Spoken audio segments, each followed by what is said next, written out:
All right, looks like we are live. Excellent. Just going to join the voice chat.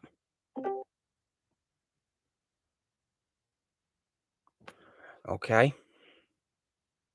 So yeah, hello everybody, hope you're all doing well, and you're just waiting for people to join. Oh, the mum's here already, excellent. Hey. Just waiting on people to join first. Okay. Wonder where they all are. Well, Blaze is talking to me by just sending messages. Well, So... let him know we're live, and then he can join us. Okay. I'll tell him. Let's see. Please do. Someone's already viewing the stream right now, which is excellent. So hello to whoever that is, and there's two. Excellent. Oh, it's DJ Disney. What is up? He's just messaging me now, actually, Blaze, asking if I want his voice file for Riot from the Venom movie. I'll just He's probably asking if I can do a voice comparison for him, maybe. I don't know. And he's here now. Yo, Blaze, what is up? Not much, but I have to wear a mask at the moment. Really? But you're in your house. Yeah, it's because my brother is positive. That's why. Is he in the same? Is he in the same room as you or something, Blaze? Yes, but he's gonna be sleeping in the living room. All right, yeah. It's just if you're socially distanced from your brother, you should be okay. I am pretty far away from him, so that should be fine. Yeah. Hello, Teba. What is up? Nice to see you here.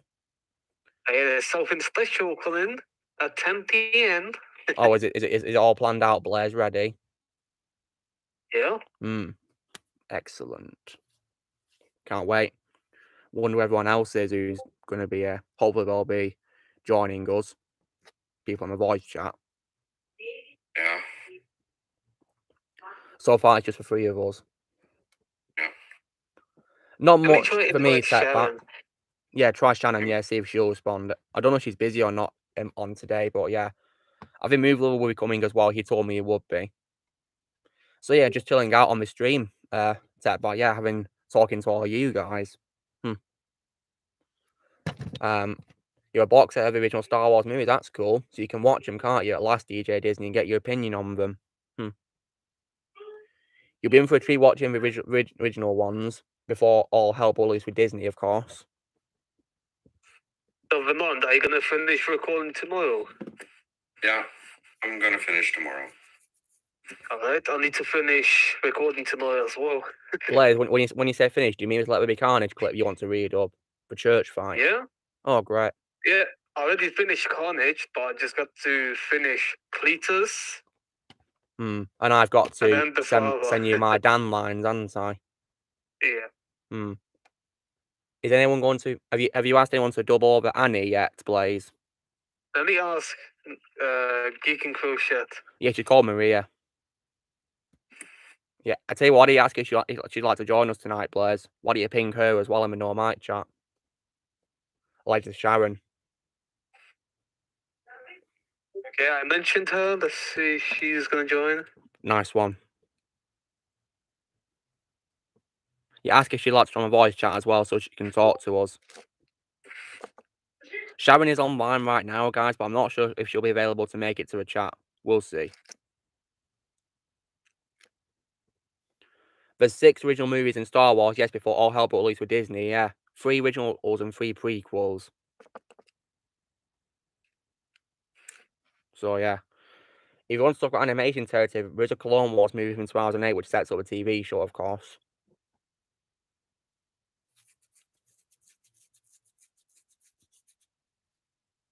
But if you want to talk about the territory of specials, then there's unfortunately a very infamously terrible special from 1978, which I dare not speak of because it's so terrible.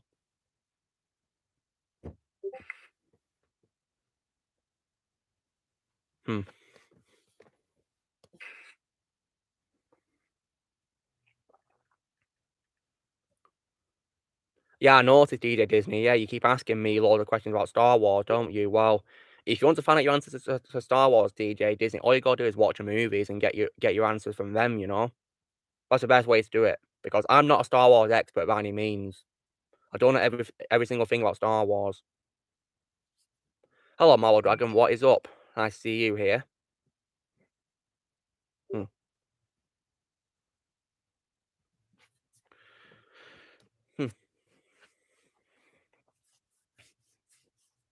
So yeah, and my mum, did you see my new community post I did earlier? Community post. What was that again? Well, I'm asking, did you see it? What was the? Well, take a look for yourself. Take a look for yourself and find out. Okay, where is it? Community post on YouTube, my channel. Oh. Good lord. Yeah. Oh wait, yeah, I did saw that. Yeah, so I've officially watched all Mission Impossible movies. Fantastic. My favourite is Fallout. Yeah, Fallout was amazing. Definitely the best one. In my opinion, the perfect closure to a franchise as well. Oh. It wrapped it up so well. Dun dun dun dun dun dun dun. Thank God, Alec Baldwin died. Oh yeah, indeed. I was very satisfied, and thankfully he only appears in 2 scenes. Thank God for that. And thankfully his character was less arrogant than he was in Rogue Nation, because he's probably my big issue with Rogue Nation, because he was so arrogant in that movie and really cruel and just angry all the time. He did my head in. Annoyed me.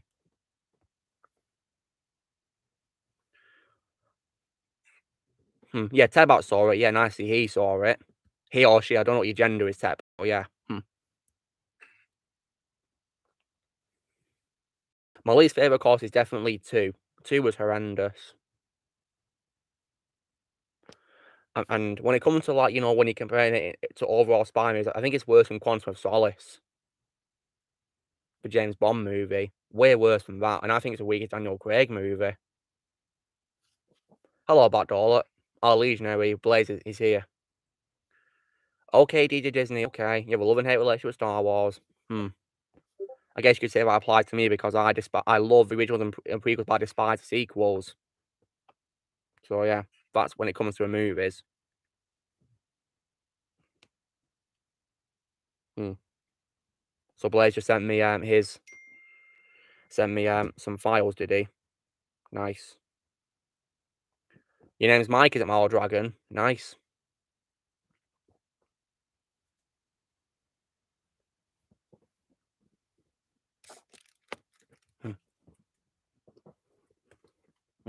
So Blaze, are you wearing what kind of mask are you wearing? Is it a fabric one or a paper one? It's fabric one. Oh god, yeah, because I hate paper masks. They do my head in. Yeah, I hate it too. Like, Yeah, guys, I hate those as well. I mean, I don't know how you guys cope with wearing paper masks, but I can't breathe in them at all. I have breathing problems wearing paper masks. I hate them. Yeah. Yeah, fabric ones are way easier for me to breathe in. They're way more comfortable. Hello to Vixen, what is up?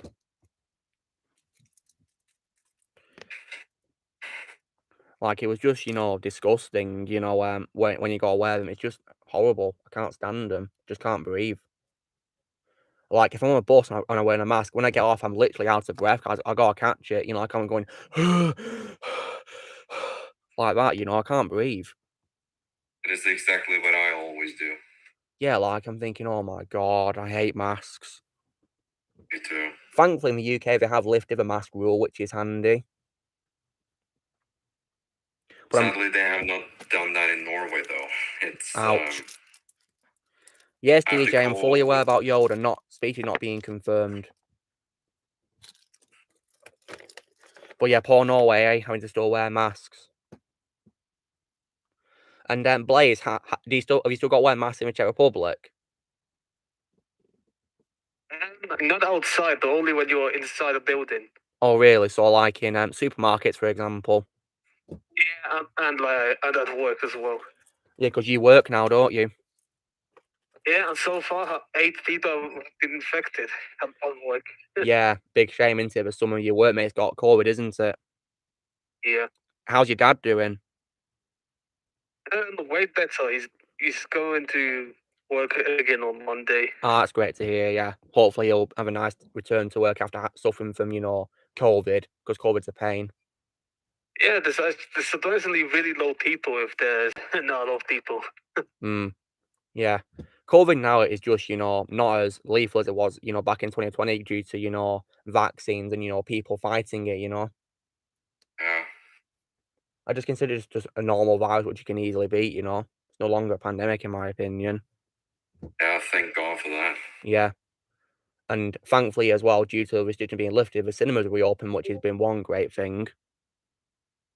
Except for that one time where they delayed No Way Home for us Norwegians. And I think in Japan as well, which is a big shame for fans of it who are living in Japan. Oh, it was delayed in Japan as well? I think so, yeah. So Norway wasn't the only one. I mean, No Way Home release date delayed Norway.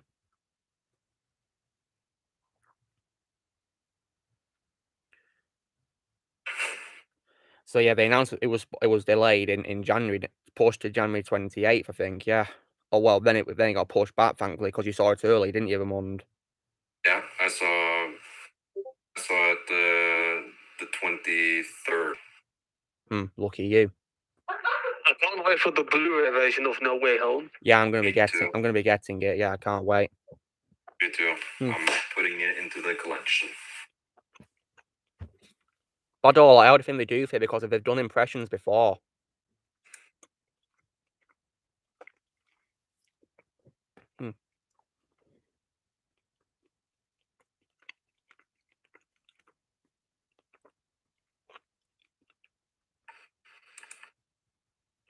Yeah, don't watch the new Resident Evil movie. Welcome to Raccoon City. I don't plan to. Yeah, it's so bad. Don't watch it. Yeah, and does it make the films by Paul W.S. Anderson a masterpiece in comparison? It makes them look really dumb compared to the games. Yeah, so do you reckon it's worse than those 6 movies? Yep.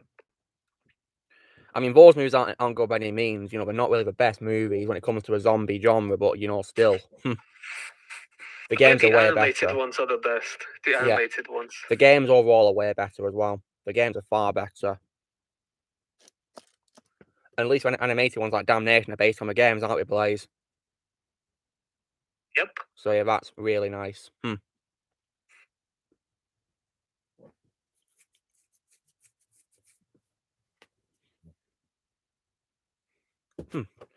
So we've got 9 people viewing already. That's excellent, but no one's on the voice chat yet. Apart from, you know, you two who are already here with me. Yeah, Oppo said he'll be joining, but he'll be like leaving all for then joining back in again. It's because he's really busy, that's why. Yeah. Yeah, tell me about Dollar. A big example that could be the second Mortal Kombat live action movie of 1997, because that's the second most movie I've seen in my life after Phantom Force Stick. So yeah, that movie was an abomination. MK Annihilation. I think the only best video game adaptation I've seen is probably Sonic from 2020. You know, that was an amazing movie. I can't wait for its sequel coming later this year. Very excited for it. Oh, Blade, did you send me Harry Potter in 4K? Oh, nice one. That's cool. Yeah, they seem to be remastering all the movies for some reason. Oh, nice. Yeah, be sure to send me the sequels to it if they come out in 4K. Yeah, Chamber of Secrets is in 4K as well. Yeah, can you send it me? Yeah. Just like, you know, scroll through the 8 movies and see if they're all in 4K or not. Goblet of Fire is in 4K. Oh, brilliant, yeah. Harry Potter is like an example of another timeless franchise, guys. It's so amazing. Order of the Phoenix is in 4K. Yeah, Blaze, send them to me if you can, you know, all of them in 4K, and I'll definitely consider getting them. Prisoner of Azkaban is in 4K. Oh, nice. What about Half-Blood Prince? I'm just trying to find it right now. Yeah, tell me about Dollar. You know, I'm not watching this Last of Us show starring Pedro Pascal and Bella Thorne. Is it Bella Ramsey? Is it either Bella Ramsey or Bella Thorne? I think it's Ramsey. I'm not watching Last of Us. Ramsey. Yeah, I'm not watching this show. No way. It's never going to be as good as the game at all. No way. The first game. Half-Blood Prince is in 4K. What about Deathly Hallows Part 1 and 2? Deathly Hallows. Yeah, in 4K as well. Ah, Mr. Skinner's here. Hey guys. Deathly Hallows 2, also in 4K. Are they all in 4K, Blaze? Yeah, they're all in 4K. Nice one. Well, yeah, send me all of them. You also send me the first one, so send me the sequels, yeah. Because when I review the movies, guys, you know, in separate videos, I'm going to rewatch them in 4K now. This will be fun. Wait, what movies do you plan on rewatching in 4K, Luke? Harry Potter. All 8 of them. Harry Potter. Yeah. So, do you plan on getting the $132 4K Criterion collection of all 8 of the Harry Potter movies? Well, I don't need to because Blaze is going to send them to me. Oh, that's good for Blaze. Yeah, because Blaze, he has like the digital copies, don't you, Blaze? Yep. Yeah, so he can send them to me, yeah. Because he likes to download movies instead of buying on DVD, so that's pretty cool. Yeah, saves a lot of money as well. Yeah. In the future, I might probably get a 4K DVD player in the future. Here it is. Nice one, Blaze. Yeah, there they are. They're all there. I wonder what series they're going to remaster next. Let me check a Lord of the Rings. Great idea. Lord of the Rings has been out for over a year now. Wait, in 4K? Yeah, in 4K. Oh, it's already out. Excellent. Well, as a matter of fact, I just received word that the Hunger Games 4K Steelbook collection is coming in March. I just got that notification from my friend. I'm not interested in that franchise, so yeah. No worries, it's all good. Yeah. I mean, I know your favorite actor's in that franchise, Daniel. Your favorite actor's in that franchise, isn't he? Your favorite actor. My favorite actor is Philip Seymour Hoffman, yes. Yeah, he's in the films, isn't he?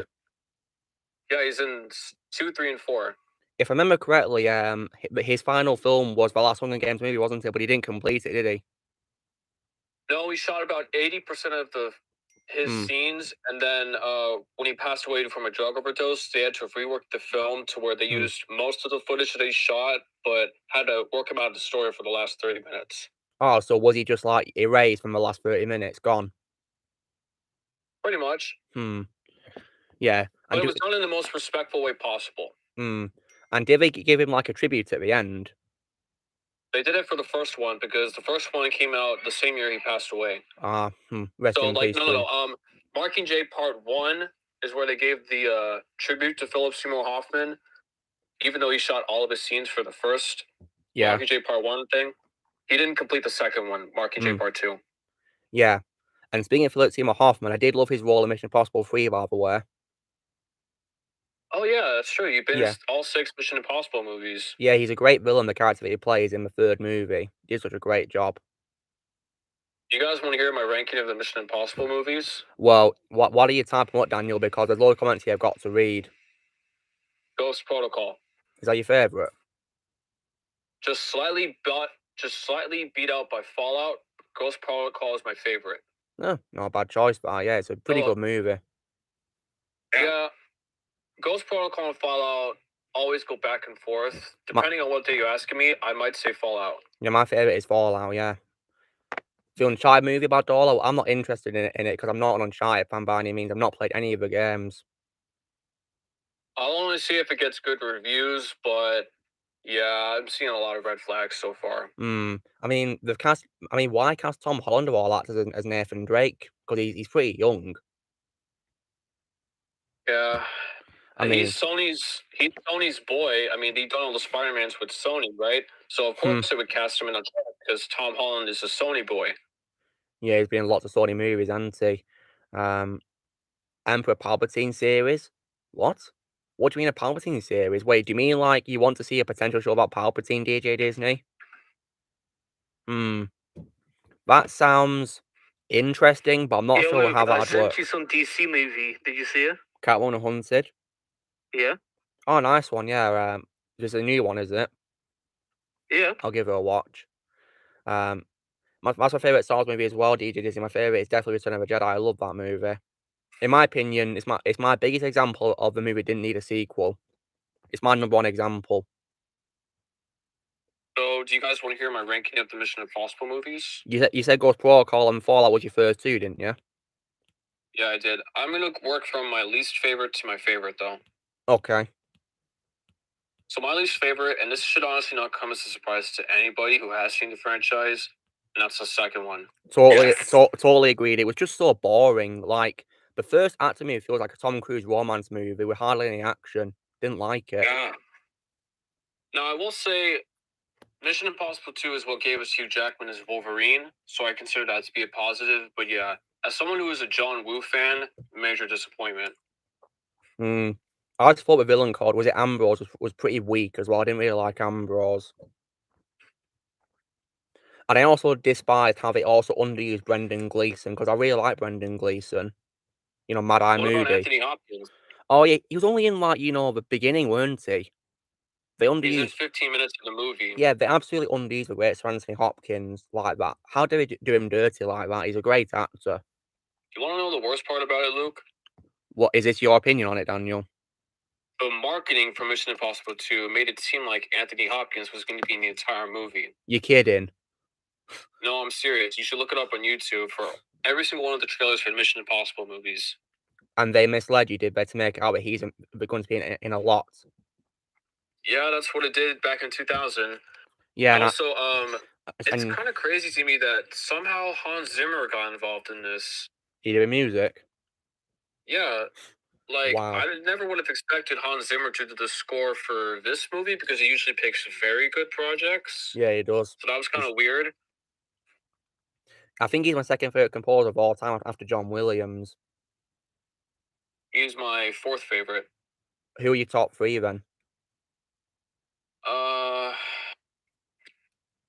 So my number 5, rest in peace to James Horner. Oh yeah, the and guy. Then my number 4 is Hans Zimmer. Then number 3. I used to say it was Danny Elfman. However, looking back on time, I think I'm actually gonna have to go with Michael Giacchino. Oh, he's a great composer. I love his music. Who actually did the score for the last 4 Mission Impossible movies, if I'm not mistaken. Did a great job too. Yeah. Do you get it? Yeah. Yeah. Is that Mission Impossible theme you just sang, Blaze? No, the Raimi theme. The Raimi theme? Wait, you mean... my number 2... Okay. Yeah? My number 2 is Alan Silvestri. Oh, and of course, John Williams is number 1. Yeah, Alan Silvestri also does great music. I love his Avengers music. I love his Night at Museum music, and also Predator. All his Predator music, you know, that. And also... Actually, speaking of Hans Zimmer doing Mission Impossible 2, I find it weird that somehow Alan Silvestri got caught up in the Sylvester Stallone Judge Dredd movie from the mid-1990s. Oh yeah, I heard that was that made a negative reviews, if I remember correctly. Yeah. I've seen one with Carl Urban, but not that one, thankfully.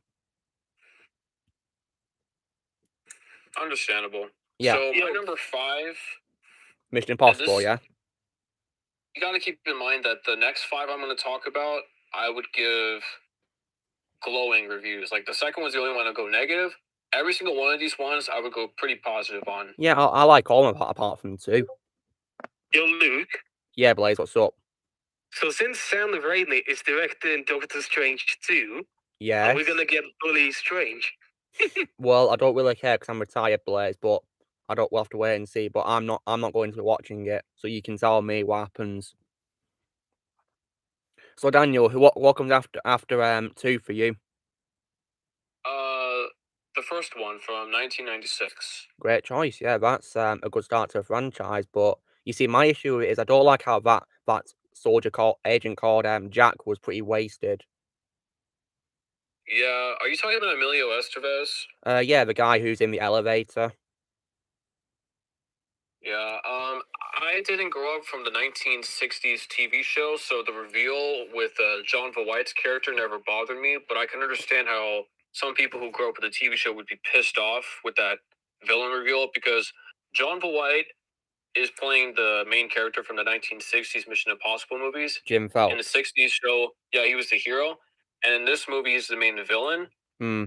Yeah. For hardcore Mission Impossible fans is like revealing Luke Skywalker as a villain, or Captain Kirk from the Star Trek franchise as a villain, like going from a hero immediately into a villain just like that. However, since I'm not a fan of the 60s TV show, that villain reveal never bothered me. I've never watched it. That didn't really... Yeah, I would imagine that wouldn't really bother you either, would it? Well, I've not seen it, so it doesn't bother me at all. Yeah, I mean, sure, I can understand how diehard fans of a show would feel, and you know, plus, but for what it's worth, John Voight's did a great job as a villain's performance. Yeah, I thought he did good. It's one of my favorite role of John Voight's, actually. Like, I think he's better in this role than his role in Transformers 2007, actually. All right. Yeah, it was Brian De Palma. Let me see. If I'm remembering this right, did Brian De Palma... Yeah, Brian De Palma did Carrie, he did Scarface, he did The Untouchables, Snake Eyes, Passion. What was it? Did he do Mission to Mars? Yeah, he did. Yeah, so Brian De Palma is one of my top 25 favorite directors of all time. So, his name attached to this first one just brings up another spot for me. My number 4 is going to surprise a few people, but it's Rogue Nation, the 5th one. Okay. And this is a movie that I actually don't really have that many negatives about it. I don't have much many negatives about it either. I enjoyed it. I didn't too, and I don't really have anything all that negative to say about it. It just kind of feels like they designed the action set pieces and worked a story around them. It worked. So my number 3, and this is purely coming off of my love for Philip Seymour Hoffman, but it's the 3rd one. I can understand why, yeah. Definitely better than the first one, in my opinion. Just out of curiosity, Luke, did this movie in any way shock you? Because for me personally, this shows that J.J. Abrams can be a good director. It's just that for whatever reason, the last 5 movies he did after Mission Impossible 3 haven't been really all that good. Whereas this one, I actually consider it to be a damn good movie. I find it interesting that he can go from something as awesome as Mission Impossible 3 to the other 5 things that he's done. Well, I think MI3 is his best work, actually. It's my favourite work of his. Absolutely. Yeah, I agree. Yeah. And I've also seen a movie he did before. He did the Disney Award sequel trilogy called Super 8 as well. I mean, it was all right, but a bit, generic, nothing really new, to be honest. I like the prototype to Stranger Things. Yeah. I mean, it was okay, but I did have a good time watching it, but it wasn't really new, if you get what I mean. Oh, I understand. Yeah. Would you say this is your favorite Michelle Monahan performance? As Julia? Yeah, as Julia. Yep, certainly. Just out of curiosity, have you seen any movies that also star Maggie Q? Maggie Q? I think the first Divergent movie, but I didn't like it. She's in that. So, I'll get to Maggie Q in just a moment, in a couple of minutes, but right now let me just talk about the last 2. So my number 2 is Fallout, and my number 1 is Ghost Protocol. Primarily because, like I said with the first one, Brad Bird is in my top 10, not 25, top 10 favorite directors of all time. Understandable. Good choice, yeah. I mean, I can see why, because he also directed Incredibles, didn't he? Oh, yes, he did. 1 and 2, and he also did Ratatouille, and The Iron Giant. I love Ratatouille, my Iron Giant. I consider the Iron Giant to be Vin Diesel's best voice-only role ever, to be honest. I mean, motion capture definitely Groot, of course, but pure voice acting is Iron Giant. But yeah, so Maggie Q then, yeah. I know of her being in Divergent. I've only seen the first one, and it bored me to death, and I stopped watching the sequels, and she was also in Live Free or Die Hard as well. Yeah, she is. There was a movie that came out last year called The Protégé with her, Michael Keaton, Samuel L. Jackson, and Robert Patrick, that was actually directed by who I consider to be one of the greatest hit or miss directors of all time, in Martin Campbell. And she's in that, is she? Wait, what'd you say? She's in that film, is she? Yeah, Maggie she's Q. in The Protégé. Yeah, you guys haven't seen The Protégé, have you? No, never even heard of it until you brought it up just now. Yeah, it was a low-key release that quietly just came in and out, but it's prominently featuring Michael Keaton, and it's fun to see Robert Patrick in something that isn't Terminator or Peacemaker. Yeah, well, I'll definitely consider watching it in the future, because, you said that Samuel L. Jackson, Robert Patrick, and Michael Keaton. I'll definitely give a watch for those actors, because I like those actors. Yeah, just out of curiosity, this question could go up for you guys. What would you say is your favorite and least favorite Martin Campbell movies? Wait, Martin Campbell, the director? Yeah, do you guys have a least favorite and really favorite Martin Campbell movie. Did he direct Mask of Zorro? Yeah, he did. That's my favourite then. Do you have any particular opinions on GoldenEye and Casino Royale? I've not watched GoldenEye, but I have seen Casino Royale. It's my second favourite of his, actually. It's my personal favorite James Bond movie. My favourite is Skyfall. That's fair. Yeah. And my least favourite, Harry, is probably the Green Lantern movie that he directed, the Green Lantern one with Ryan Reynolds. Do you remember when I told you, Luke, my opinions on Green Lantern? Didn't you say that you thought it was okay, or do you hate it? I said it was my most disappointing movie of all time so far.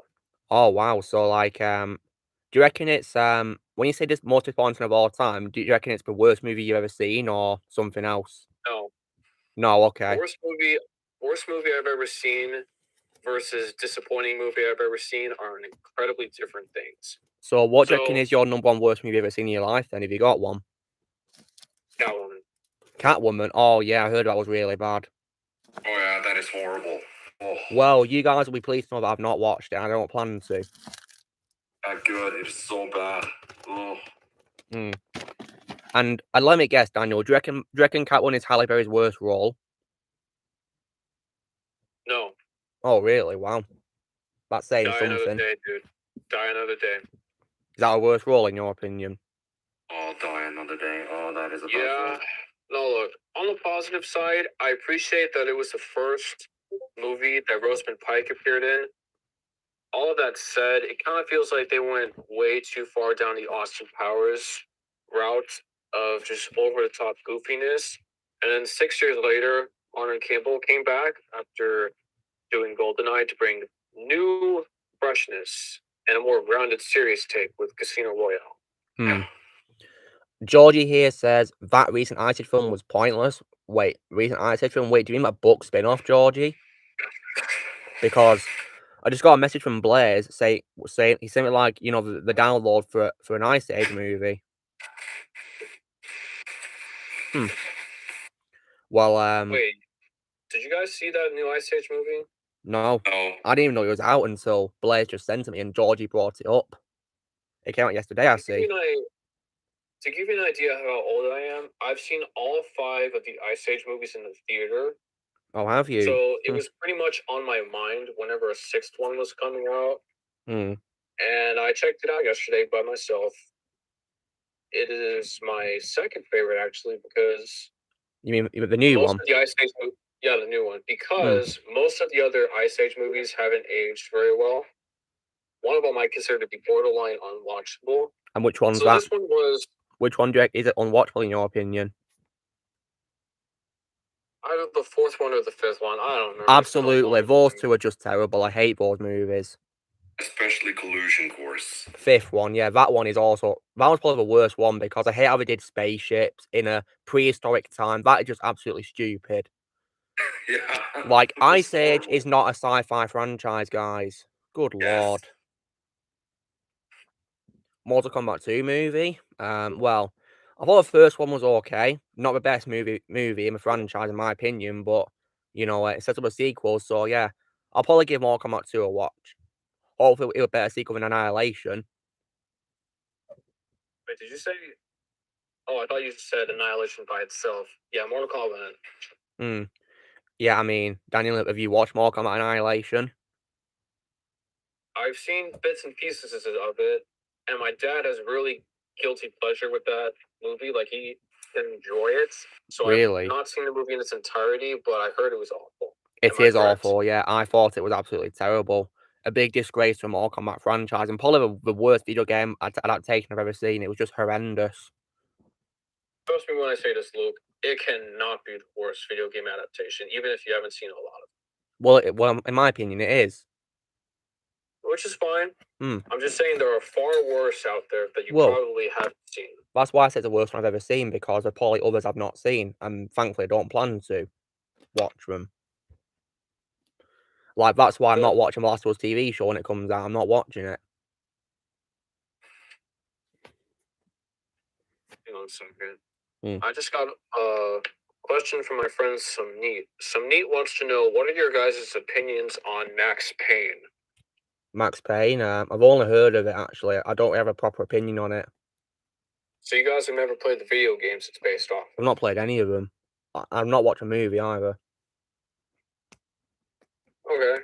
Hmm. He wants to know what are your opinions on Warcraft and Assassin's Creed as well. I've not played Warcraft, but I love Assassin's Creed. I've played lots of Assassin's Creed games. Alrighty. Hmm. Let me see. Alright. He wants to know what are your guys' opinions on Korean cinema? Korean cinema? Yeah, so I don't even watch any. Like, so you've never watched. is there any examples? Squid Game is a very huge example. I've not watched Squid Game. And trust me when I say this, I had no interest in Squid Game, and then I jumped on the hype train last October, and I immediately fell in love with it. And it's probably one of the 4 or 5 times in my entire life where a movie or TV show has actually made me cry because I was so devastated and emotional. Wow. That's saying something because I'm not a crier at all. Yeah, that's definitely, yeah. So you don't cry much when you're watching movies. Yeah, I'm similar. But there's only a fair few films that do make me tear up, yeah, and shows as well. Do you have one that comes to mind? Because I can think of 2 where I was in the one where I was in the theater and one where I was at home that I was just bursting tears. One that I can name is probably Tony Stark's death in Endgame. And also as well, and also Dobby's death in Hypothetical House Part 1 as well. That was just so sad. Yeah, I'm pretty sure you guys have never seen The Green Mile, have you? No, I've not. No, I haven't. I don't know if Blaze had or not. It is a Stephen King adaptation starring Michael Clark Duncan, Tom Hanks, and pre-A-list. Oh, did I miss? Well, Daniel's here is asking if you watch Green Mile, Blaze. Oh yeah, the one with Michael Clark Duncan. Have you watched it? You've watched it? Yeah. Okay, so you'll be aware of what Daniel's talking about. Yeah. It made you cry, Blaze? Wait, what? Did the movie make you cry? Yeah, you will know why. You'll see it in the movie. Well, Blaze, can you send it me? Yeah, I don't want to give out any spoilers, though. Yeah, please don't spoil it, because I'll probably watch it now that you've brought it to mind, yeah, because I do also like Michael Clark Duncan as well, as an actor and voice actor. Rest in peace to him. Hello to Vanya, what is up?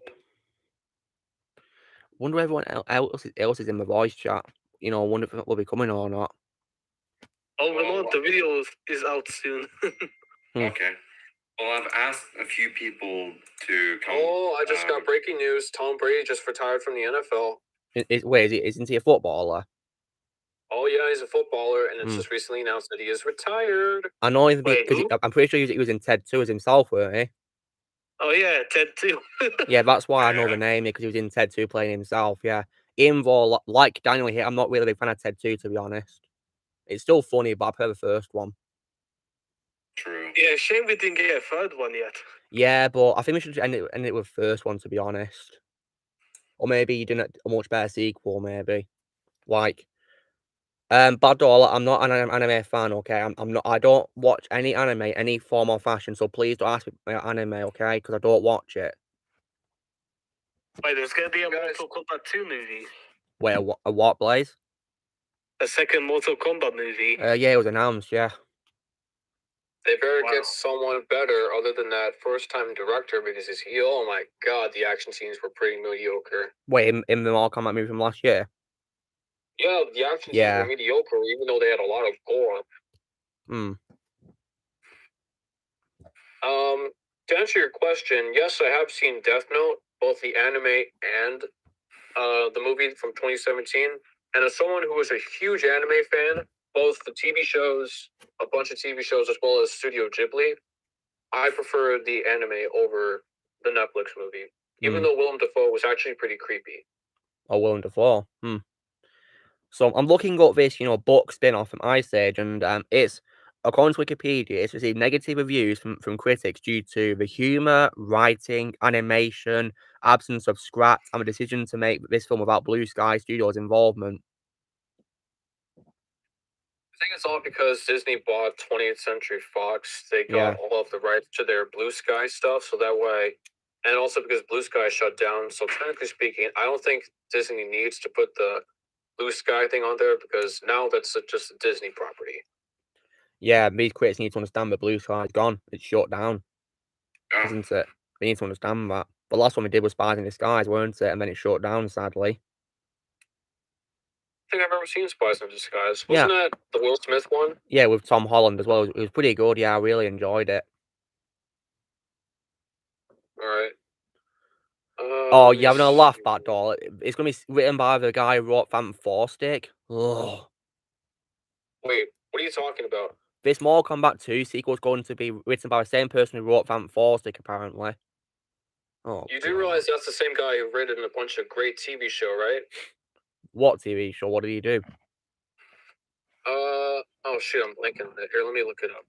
But long story short, that guy who wrote Fantastic, he also wrote some fantastic TV shows, and if I'm not mistaken, I believe he wrote the screenplay for both Morbius and Moon Knight, if I'm not mistaken. So he's probably an example of hit or miss. Sometimes he misses horribly, and sometimes he swings out the park, and it's awesome. And the movie isn't out yet, so yeah, I can't judge a movie just yet. Like a Banther?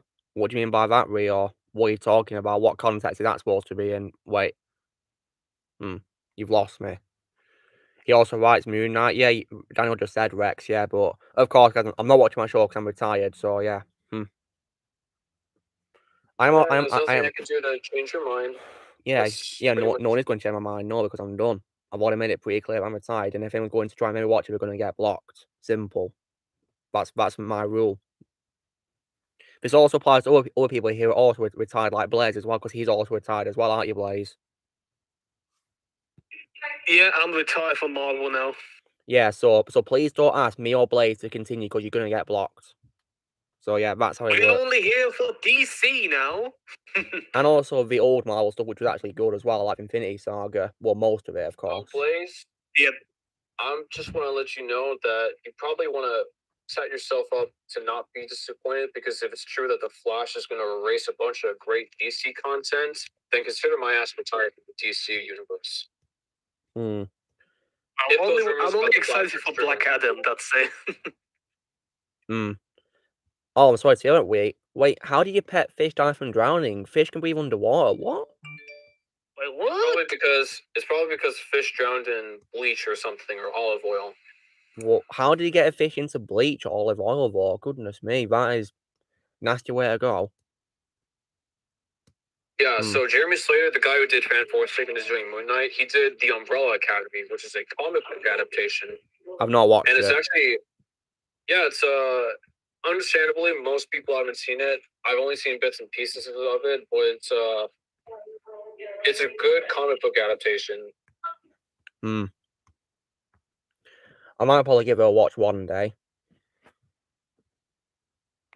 But yeah, like right now, guys, I'm currently just watching a movie produced by Illumination, which is semi-animated and semi-live action, being Hop from 2011. Oh, I hate that movie. And trust me when I say this, I usually don't actually like to use the word hate, and there are a few movies that I can say that I actually hate's a strong word, yeah. Hop is one of them. Yeah, because the bit which disturbed me even more, Daniel, was probably the way we visit Hugh Hefner's mansion. I hated that bit. Like, I'm thinking, this is a children's movie. Yeah. Like, that was just, really wrong, in my opinion, how they introduced that in the movie, because, that's not for kids at all. It's supposed to be a children's movie, crying out loud. I also don't like as well how Hugh Laurie is also being underused in it as well. Hugh Laurie as the voice of Easter Bunny. Yeah, I was just about to say, wasn't he a voice actor in that? He voiced Easter Bunny, yeah, E.B.'s father, yeah. I thought he was underused so far. Alexander's here, nice. Hello, yes, I wanted to point...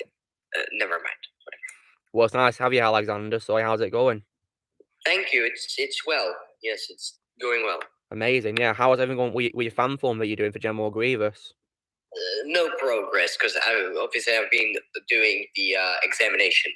Oh yeah, how did it go, your examination? So far, it's going pretty well. I'm popping in for a bit, won't be able to stay for long, but I just wanted to say that I was in the chat for a bit, and some of I don't know about some of the comments. Like, I've seen some of the comments, I don't know if... Well, don't worry, I've addressed many of them, yeah. Any that are spamming, I'm just going to ignore. Yeah. If you go too far, they're gonna get blocked. Because spamming isn't tolerated in this community. It's wrong. Spamming is incredibly annoying. Yeah. So what? Before you came, Alexander, we were talking about a movie called Hop. Have you ever seen it? Hop. Oh yes, I know Hop very well actually. And what are your thoughts on it? I enjoyed it quite a lot. I enjoyed it for a bit. Yeah. I do, yeah. Because I'm watching it so far, and I'm thinking it's a bit in the middle for me so far. I've not watched it in entirety yet, but yeah. Patrick's here. Good evening. Good evening, Patrick. And how are you doing? Because you mentioned in a video you've caught COVID, haven't you? Oh, I've actually got some good news. What's your good news, Patrick? Hey, Evermond. Basically, COVID's out of my system again. Yay, you recovered. Nice. Amazing. Thank God for that. Yeah, I'm gonna wait a week. The only annoying part was, though, that the test I had to take to make sure I didn't have it anymore was one of those where you have to get that sticky, wetty thing up your nose. Oh, I hate that. That is just painful. I can't stand that. And I had to do it up both holes, one after the other. Oh, God. I feel bad for you, Patrick. I feel bad for you. Poor you. Yeah, Me too. it was uncomfortable. Wait, is that the one in the enough that I nose? got tears Yeah, in my Blaze, yeah. eyes. Oh, I hate that one. I hate that I one. don't, to be honest, I myself don't know about any other kinds of tests. Like all the tests I've ever had are those kinds. So I don't. Are they different in Russia, Alexander? No, I think they're all the same. It's just the nose and the mouth is like the only tests we have. So I don't know about any other kind of test that you can possibly have. So it's just a bit confusing to me. Yeah, I prefer the one with the mouth, to be honest. You mean With tonsils. The tonsils, yeah. But when I do it on my tonsils, it feels like I'm going to throw up, guys. I hate that. Like, it's hard to do a tonsil because it feels like it's touching the back of my throat and it makes me want to throw up. Actually, guys, I had another boys' night with my dad. Oh, did you? And what did you watch this time? Well, we have officially started watching all of the James Bond movies.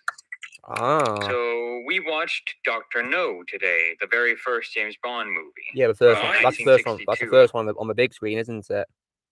Yep. Sean Connery's first time playing James Bond. Yeah. Movie lovers here. Hello, movie lover.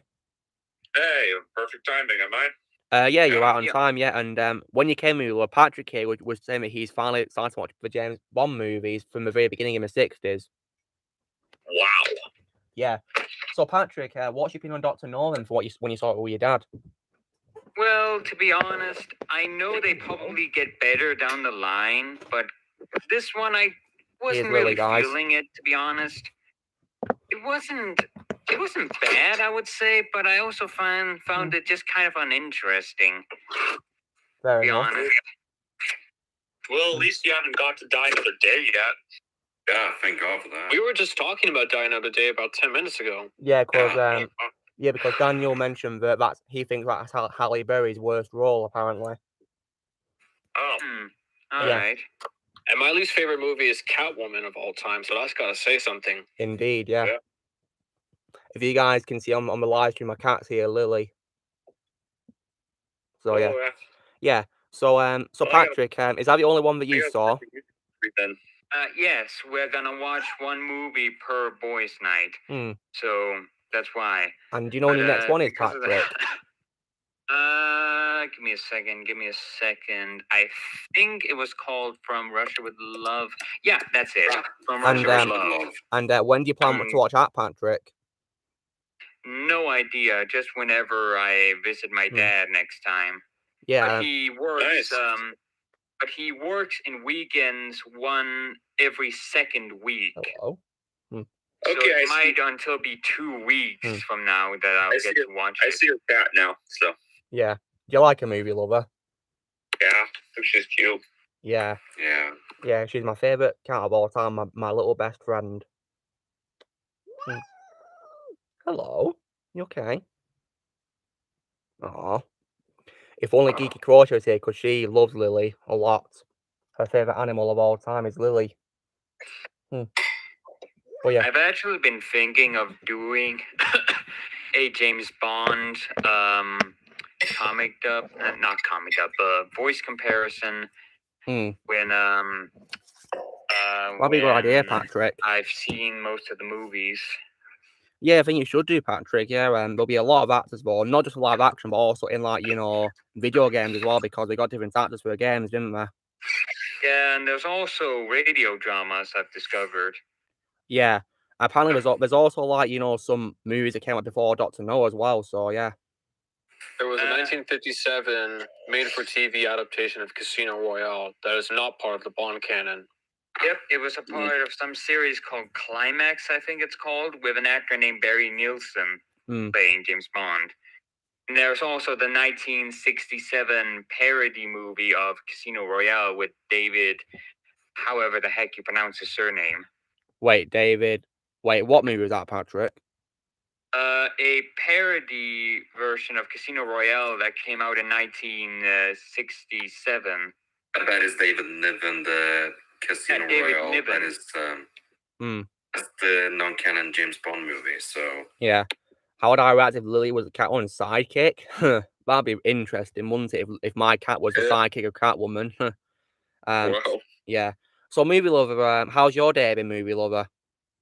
Oh, good. Yeah. And I believe you're planning on doing your own live streams in the future, aren't you, based on the test you've been doing recently? Yeah. Just not vlogs where I go out, though. Yeah. To places. Yeah, that'd be exciting to see, yeah. People, live streams will only be in my room at my house. I do mine in my room as well, yeah. Just like I always do, yeah. Saturday night, yeah. And if I record myself anywhere, those will just be normal vlogs. Yeah. I mean, do you plan on doing like another travel vlog movie when you go into places? Yeah, but reason why they'll be normal vlogs is because if they say I can't film in there, then I can just turn it off and not get in trouble and stuff. Yeah. Oh, by the way, movie lover, you may be interested to know that on Netflix, I started watching Hop from 2011. Wow, what do you think of it? I'm mixed on it so far. I think it's got good animation for the bunnies, and great voice actor like Russell Brand and Hugh Laurie. Although I think Hugh Laurie is underused in the movie, sadly, and also I also can't believe they have the guts to introduce Hugh Hefner's mansion in a kids movie as well. Well, disgusting. Yeah, that's why I'm mixed on it as well. Like, I'm thinking, why would you introduce that of all places in a movie about children? Exactly. Movie for children, which is about the Easter, for crying out loud. Isn't it also the only movie about Easter, movie lover? Well, one of them anyways. Yeah, like there's like Easter specials, like probably from Easter specials, but there's no Easter movies. Apart from Hop, of course. I think that's the first one, isn't it, from 2011? Yeah, I mean, plenty of Halloween movies. You have plenty of Christmas movies. 8 more minutes until your video plays. Yep. I think you have some Valentine's Day movies, but you have My Bloody Valentine. Yeah, but no Easter movies. I think many romance movies that tend to be Valentine's movies, romance movies, of course, yeah, because Valentine's Day is all about romance, isn't it? Yeah. Yeah, Valentine's Day, which is a bunch of subplots. Yeah, go on, Patrick. Speaking of Valentine. Oh, is it Daniel talking? Yeah, go on, Daniel. Speaking of Valentine's Day, I have already made reservations to take me and my girl to go see that new Jennifer Lopez, Owen Wilson rom-com called, oh shoot, what was it? Marry Me. Marry Me? Yeah, Marry Me. Now look, I am keeping my expectations very low because this is normally my sort of thing, but I love Owen Wilson. My girl loves Jennifer Lopez, so hopefully it will be okay. Well, I hope you will both enjoy fingers it. Crossed. Hope you both enjoy it. I already got my tickets reserved for Jack A Forever. Oh yeah, yeah, that one, yeah. Because that franchise is really funny, isn't it, movie lover? Yeah, I'm not gonna say the actual name because the actual name is kind of a swear word. I can't really swear on this chat, so yeah, we can't say it in case there's children watching, Yeah, so I'll just say Jack A. Yeah, Jack A. Yeah, good idea. Hey, by the way. Yeah, Patrick, what's up? Did you know that Sean Connery's last time playing James Bond was not in a movie? Wasn't it in a video game, Patrick? Yep. The last movie he did was Never Say Never Again in 1983, but his actual last role as James Bond was 20 years later in 2005 in the video game 007 From Russia with Love. Yeah, is it based on the same movie, I assume? I don't know. I just discovered that on BehindTheVoiceActors.com. It will be misleading. Misleading if a game's called From Russia with Love, but it's not based on a movie. Yeah. Yeah, I myself consider Behind the Voice Actors a fairly unreliable website. Yeah, it's pretty stupid in my opinion. I'm a voice actors, but it's just there's many factors in it which make it a pretty useless one for me. I can't really tolerate it that much. Yeah. By the way, I've actually got kind of a big question. And who's it for? Luke and Alex here. Yeah, go on then. I've had this a little bit of wondering lately. So recently, I discovered this video that this tribute video to Count Dooku that I discovered a little while back that I posted my Yes, I did see that. Hello, Connor. Yes, I did. And the thing is, this video featured a lot of clips from a few audiobooks. It did, yes. One with Mark Thompson doing I've not watched it. the voices, and one with Daniel Davis. And I was really impressed with those. And it got me wondering, should I include clips from audiobooks in voice comparisons? Well, why not? I mean, audio dramas. It's up to you. Entirely up to you, Patrick. It's your voice comparison, so you do whatever you want with it. Yeah.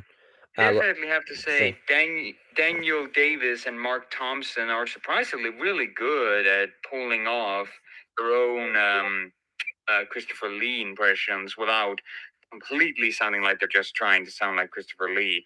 Actually, I think Mark Thompson was trying to lean more towards Corey Burton, I think. Yeah, I think he was doing an impression of Corey Burton. Yeah, my favourite impersonator of Count Dooku is probably Monty. Our very good friend Monty, a voice actor.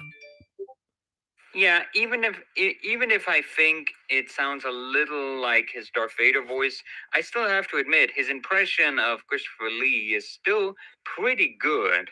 Well, I don't think it's a problem, though, that he sounds similar. I mean, you know, there's only that much where you can go with the voice. And I think, you look at Tom Kane, a lot of his voices are similar. You look at other actors, a lot of them are similar. Because, after all, the voice isn't endless. Like, there's only so much you can do with your voice. But I think at the same time, that shouldn't prevent you from, doing two similar roles. Sure. Yeah. I'm actually still curious about who is going to become the new voice of Yoda. You know, the new go-to voice actor for Yoda. Yeah, because Tom Kane retired. Tom Kane. Because Tom's retired. Because that was Tom Kane beforehand, but now obviously he's not going to be able to do that anymore with the retirement. So I wonder who's going to become their new go-to voice actor for Yoda.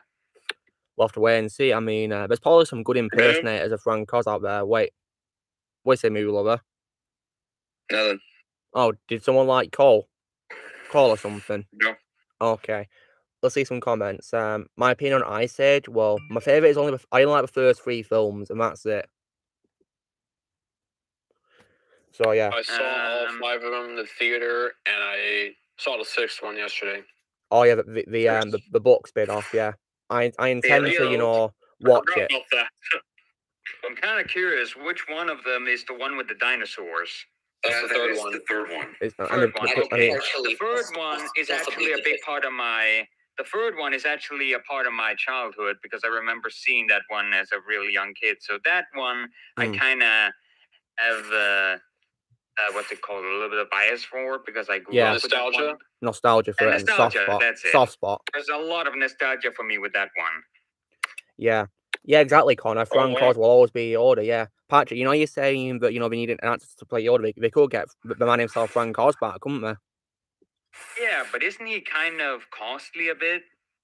I mean, he could be, but it's not like they can't afford him. I mean, they're looking at Disney right now. Disney can afford anything. So... Yeah, they got him for Rebels as well, didn't they, guys? That was amazing. They got him back for Rebels.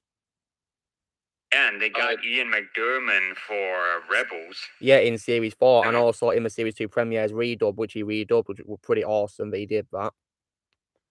Because I prefer him way more over Sam Witwer, way more. Like I'm not saying I'm not saying. Go on, movie lover. Wow, apparently the Buck spinoff has a 4.3 out of 10 on IMDb. Yeah, and also movie lover. It's had negative reviews from critics, and apparently, Scrat, the character who appears, in that subplot. Yep. He's not in the movie apparently. No, he's not. I can confirm that. Yeah, and that's already one thing I don't like. That's one thing I don't like already, because like it's supposed to be an same Ice Age universe, and there's no sign of Scrat. Like, really? I actually read that now Disney doesn't own the rights to Scrat anymore. But they got so that's why they didn't. Yeah, but Buck's an Ice Age character, and he's in it. Like, so why couldn't they get the rights to Scrat? Like, because some individual owns the right to Scrat, not Buck. That's why Disney was allowed to use Buck freely. Negotiate with him. Not to mention, none of the original actors apparently even came back, except for Simon Pegg, and that's it. Simon Pegg, yeah. Buck in the third voice was Simon Pegg, guys. Thought it entertaining. But of course, God, my favorite live action role of Simon Pegg will always be Shaun in Shaun of the Dead. Well, one more minute, Vinland. Blaze, I think it's out. I just got a notification for it. Let's go to General Vinland then. Here it is. Does anyone want to watch the dub with Ramund and Blaze, the redub? Not really. Okay. I'm not really interested. Alright, no worries. Connor, it's just part of the show. Wait, what are you going to say, Daniel? So I have a question for everybody, because I asked this question to Luke, and he already gave me his answer, and so I want him to go last, and I'm going to ask this question to everybody else so I can get your guys' opinion, starting with Movie Lover.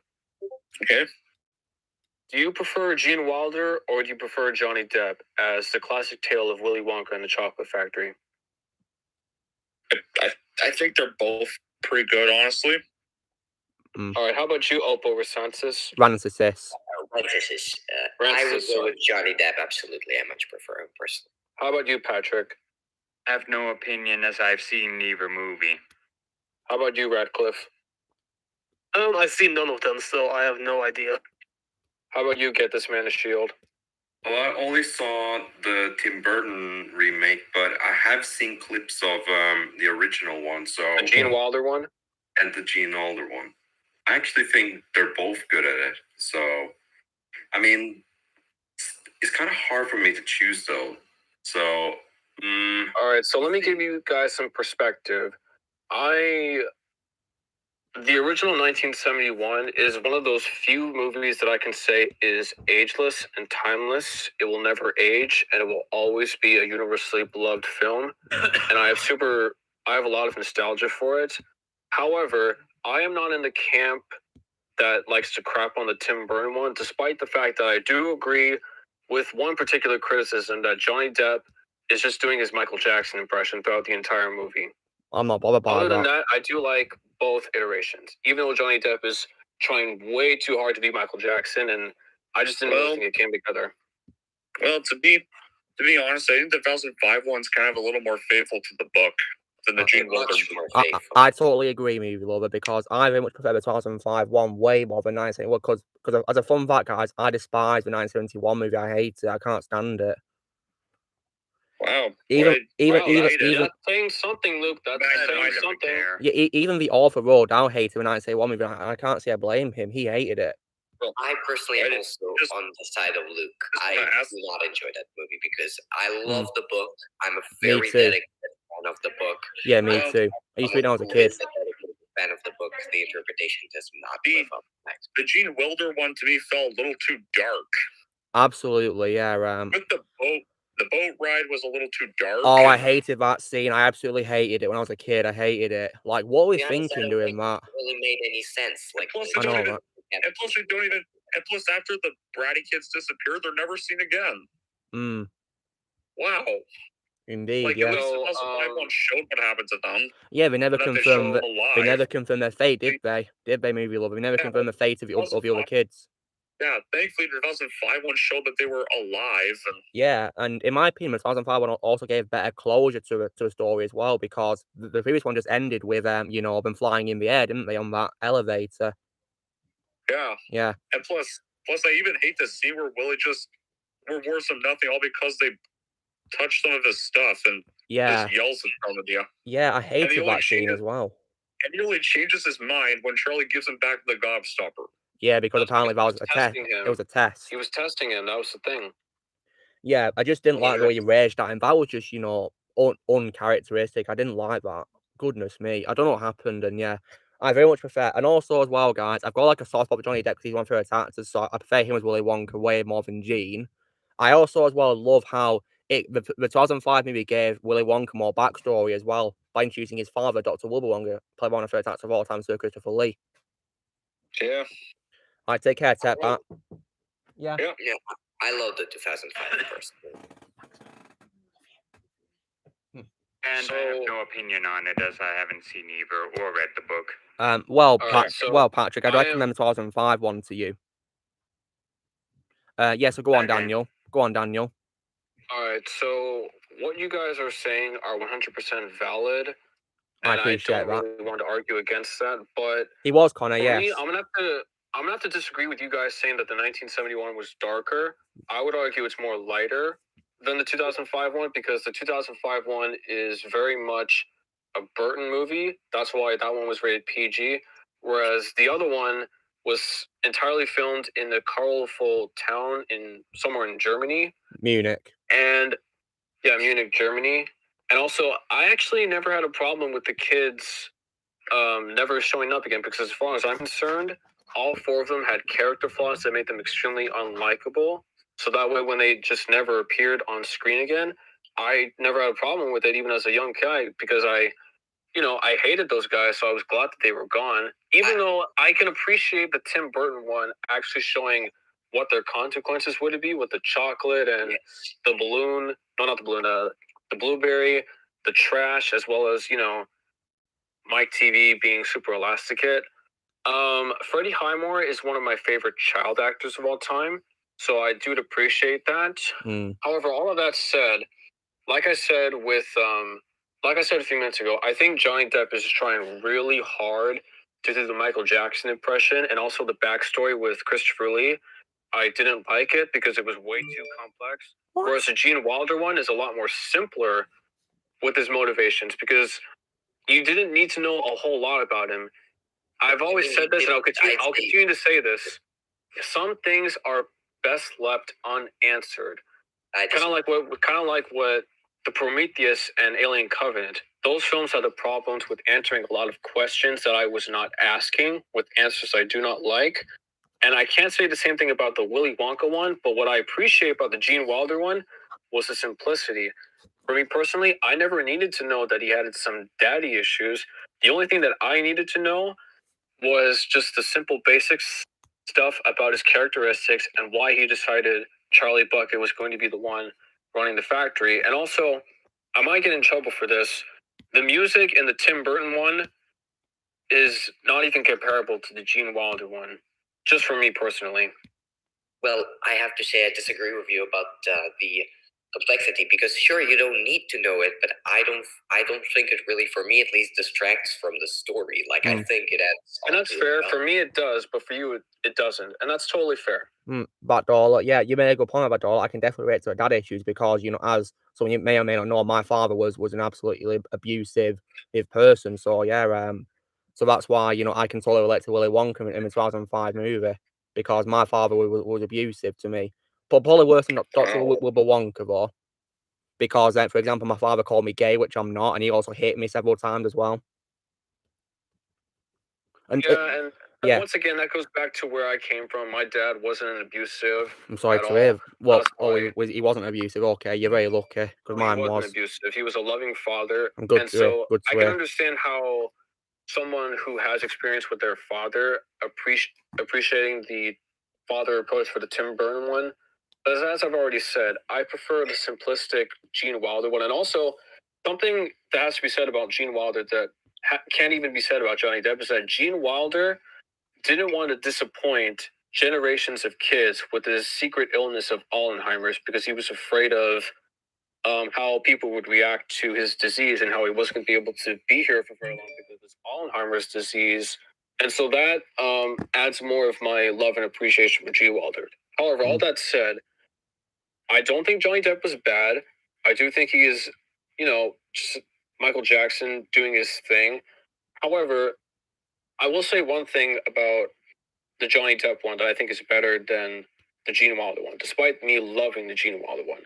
The Oompa Loompa designs, I think, are just slightly better. Even though the songs in the 1971 are miles better than the 2005 one, in my opinion, for me personally, I think the designs of the Oompa Loompas in the 2005 one are better than the Gene Wilder one. Yeah, the ones in the 1971 look like aliens from another planet. They look weird as hell. Do. Hated the Oompa Loompas. They don't look weird, but they do feel like a product of its time. Whereas, horrendous. The Johnny Depp one, they just look, more realistic. Yeah, I prefer Deep Roy far more. Deep Roy. Oh, here's another thing. I prefer the grandpa in the 1971 because I was able to buy him to do a lot more physical things. The guy they got in the 2005 guy, he looks like, I don't know. He looks like he was wearing leg braces the entire movie. Like he wasn't really all that physically active. Well, that's the idea. That's the idea. Stunt double. Whereas 1971, he was old, but he didn't look as, I don't know, someone you would expect to be in a wheelchair. Well, in the book, Grandpa Joy's supposed to be, he's supposed to be weak because he's not been out of bed for years. I'm just comparing the two different actors and what I think about their strength with them moving and dancing and whatnot. And I was able to believe the 1971 a lot more than the 2005 one. And this is coming from someone who hasn't read the book, so I never had a problem with Charlie's dad being absent from the 1971 one. Well, I hated that. That never bothered me. And that's fair. And also, my next door neighbor, her name was Allison. Her father abandoned her when she was very young, and so she just grew up with her mom as well as her two younger siblings, as well as her grandma and grandpa. That's terrible. And so, yeah, that is terrible. But all in all, I was able to relate to Charlie in the 1971 being raised by his mother without a father figure, because that actually, I know people like that. And so, it's fun seeing the guy from Skyscraper playing Freddie Highmore's dad in the 2005 one. That, of course, is really sweet. Him and Helena Bonham Carter have really good chemistry. I just personally saw what they were doing with the 1971. And also, one more thing. Recently, in commercials for the past 2.5 years, they are doing this thing where they're picking lines from the 1971.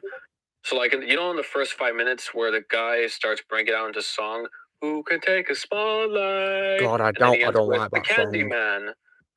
I don't like that song. By the way, I will say that's also another product of its time. Right, Daniel, Patrick's talking. Like, go on, Patrick, what are you saying?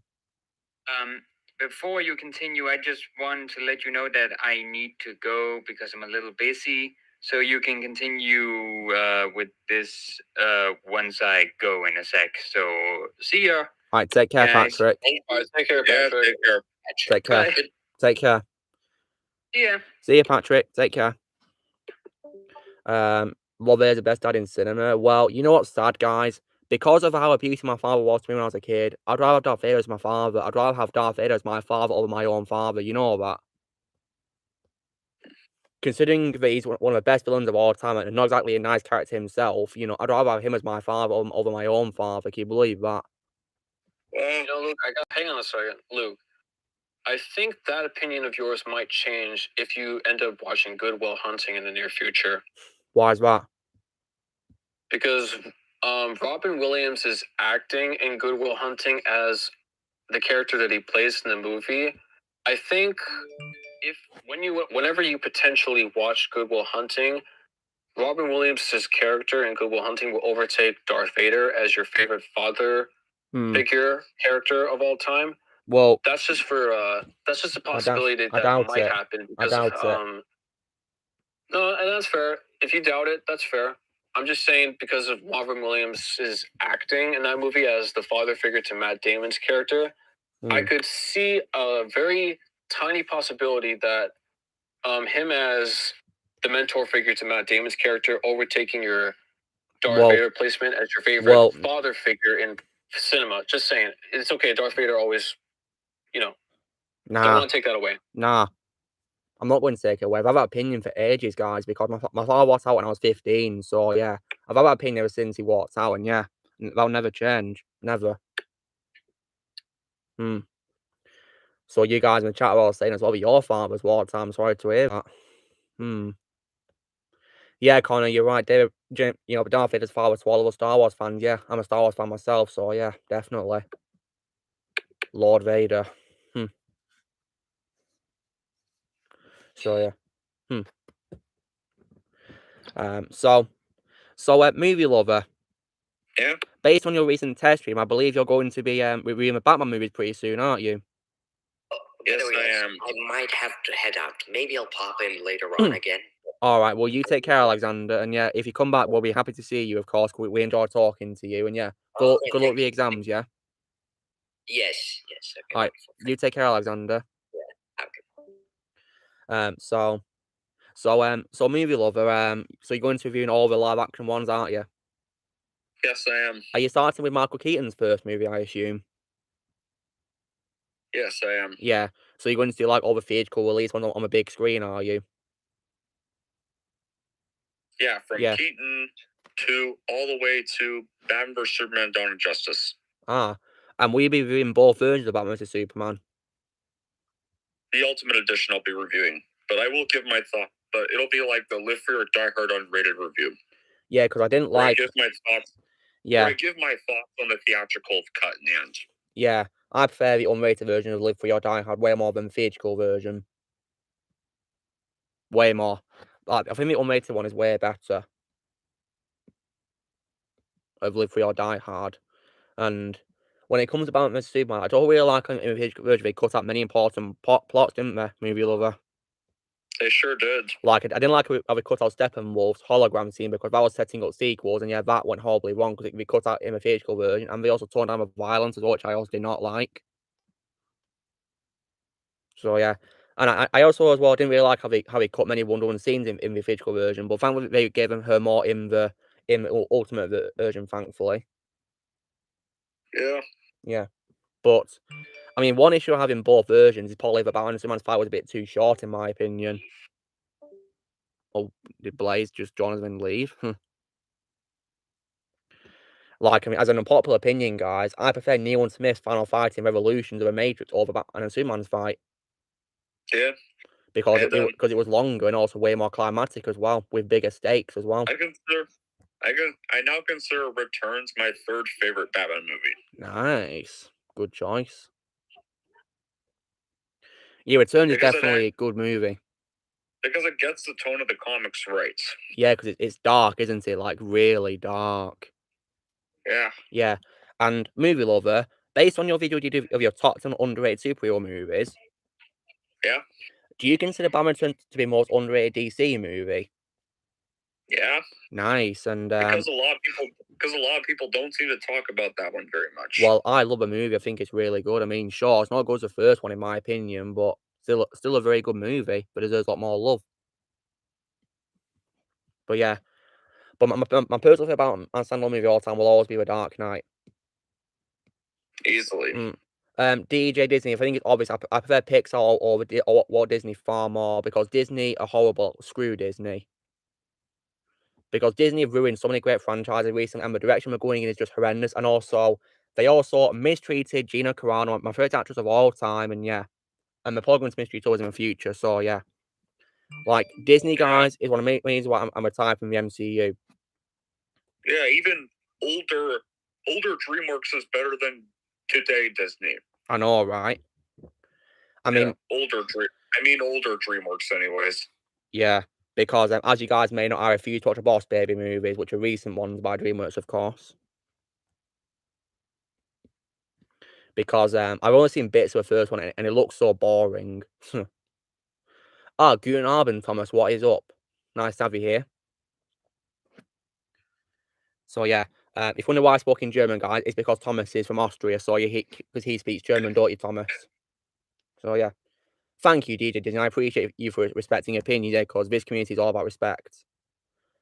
Best Joker, Connor, for me, it's a no-brainer. Heath Ledger.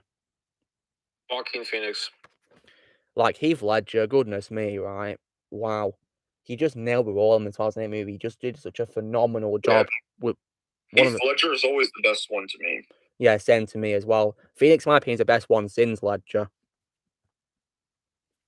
But as for voice acting territory, guys, there's no one I would cast a voice Joker other than Mark Hamill. Also did a really good job as Fire-Lord Ozai, as well as many other animated projects. Well, I don't care about them because I don't like anime. Hello, Ryan. What is up? No, I said animated. Yeah, well, you said I did not say anime. I said you said Fire-Lord Ozai. He's an anime character, isn't he? No, he's not. He's animated. Well, the thing reason looks like it's anime based on the design. No, okay, hang on. You said looks like anime? Okay, yeah, but is it actual anime? No, it's not. Well, I'm not interested in that show anyway. Good, Blue D. I'm glad that you guys respect opinions, yeah, because this community is all about respect. That's the number one rule of this community, respect. Yeah, I'm so glad 2021's highest grossing movie of that year was thankfully no longer an anime film. Ugh. Yeah. Wait, what are you talking about? Last year, the 2020 movie, the highest grossing movie of 2020 was an anime movie, apparently. Yeah. What? Yeah, released in Japan. No, hang on a second. No. Earwig and the Witch bombed at the box office. That's an anime film. That did not make a lot of money. We're talking about the highest grossing one, Daniel. Yeah, I know. And I thought that was Earwig and the Witch, and I thought that movie bombed. And I'm looking. It's an actual anime. We know the highest grossing movie in it is Demon Slayer. Yeah, that one. I never watched it. It's the highest grossing one of last year, and it's an anime film, dark fantasy action film. Because I hate anime. Yeah, me too. I can't stand it. Avatar's a cartoon. You guys are breaking my heart right now.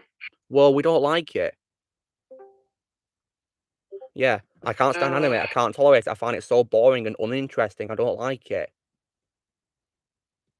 All right. Look at us. I am here now. Welcome back. Where's Amund? Where's Amund? Blaze. Oh, he's gonna join in a little bit. Why? What's he doing? I know White Con. No Way Home was amazing. I love No Way Home. It deserves to be the highest grossing movie of 2021.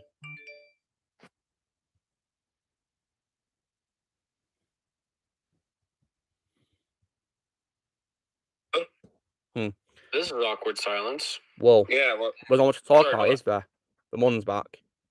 Yeah. Magic number. Yeah. We all do. Disney started to fall apart when we bought Star Wars. Yeah, absolutely. That's when Disney just went to hell when we bought Star Wars. So yeah. But all the spoiler lift is lifted on is going to be lifted on February 1st. So wait till next week. Because there's probably going to be people here watching this who've not seen the movie yet, so we got to respect that. Yeah, absolutely. So we got to wait till February 1st, guys, and thankfully next week's stream will be in February after February 1st, so yeah. Because February 1st will be a Tuesday, and I know that because it's when I'm holding my Superman Returns review. So have you already watched Superman Returns, or do you plan on rewatching it? I've already rewatched it. I've watched it loads of times, Daniel. I want DVD. And before I watch movies, I rewatch them the night before when I review them. And do you think it's the proper term of it is long delayed sequel? Well, it came out 19 years after Quest for Peace, didn't it? Yeah. So do you think it's appropriate to call it long delayed sequel? I suppose, but it's understandable reason because they tried to make a movie since then, but it's just been horribly long since the disaster, which was Quest for Peace.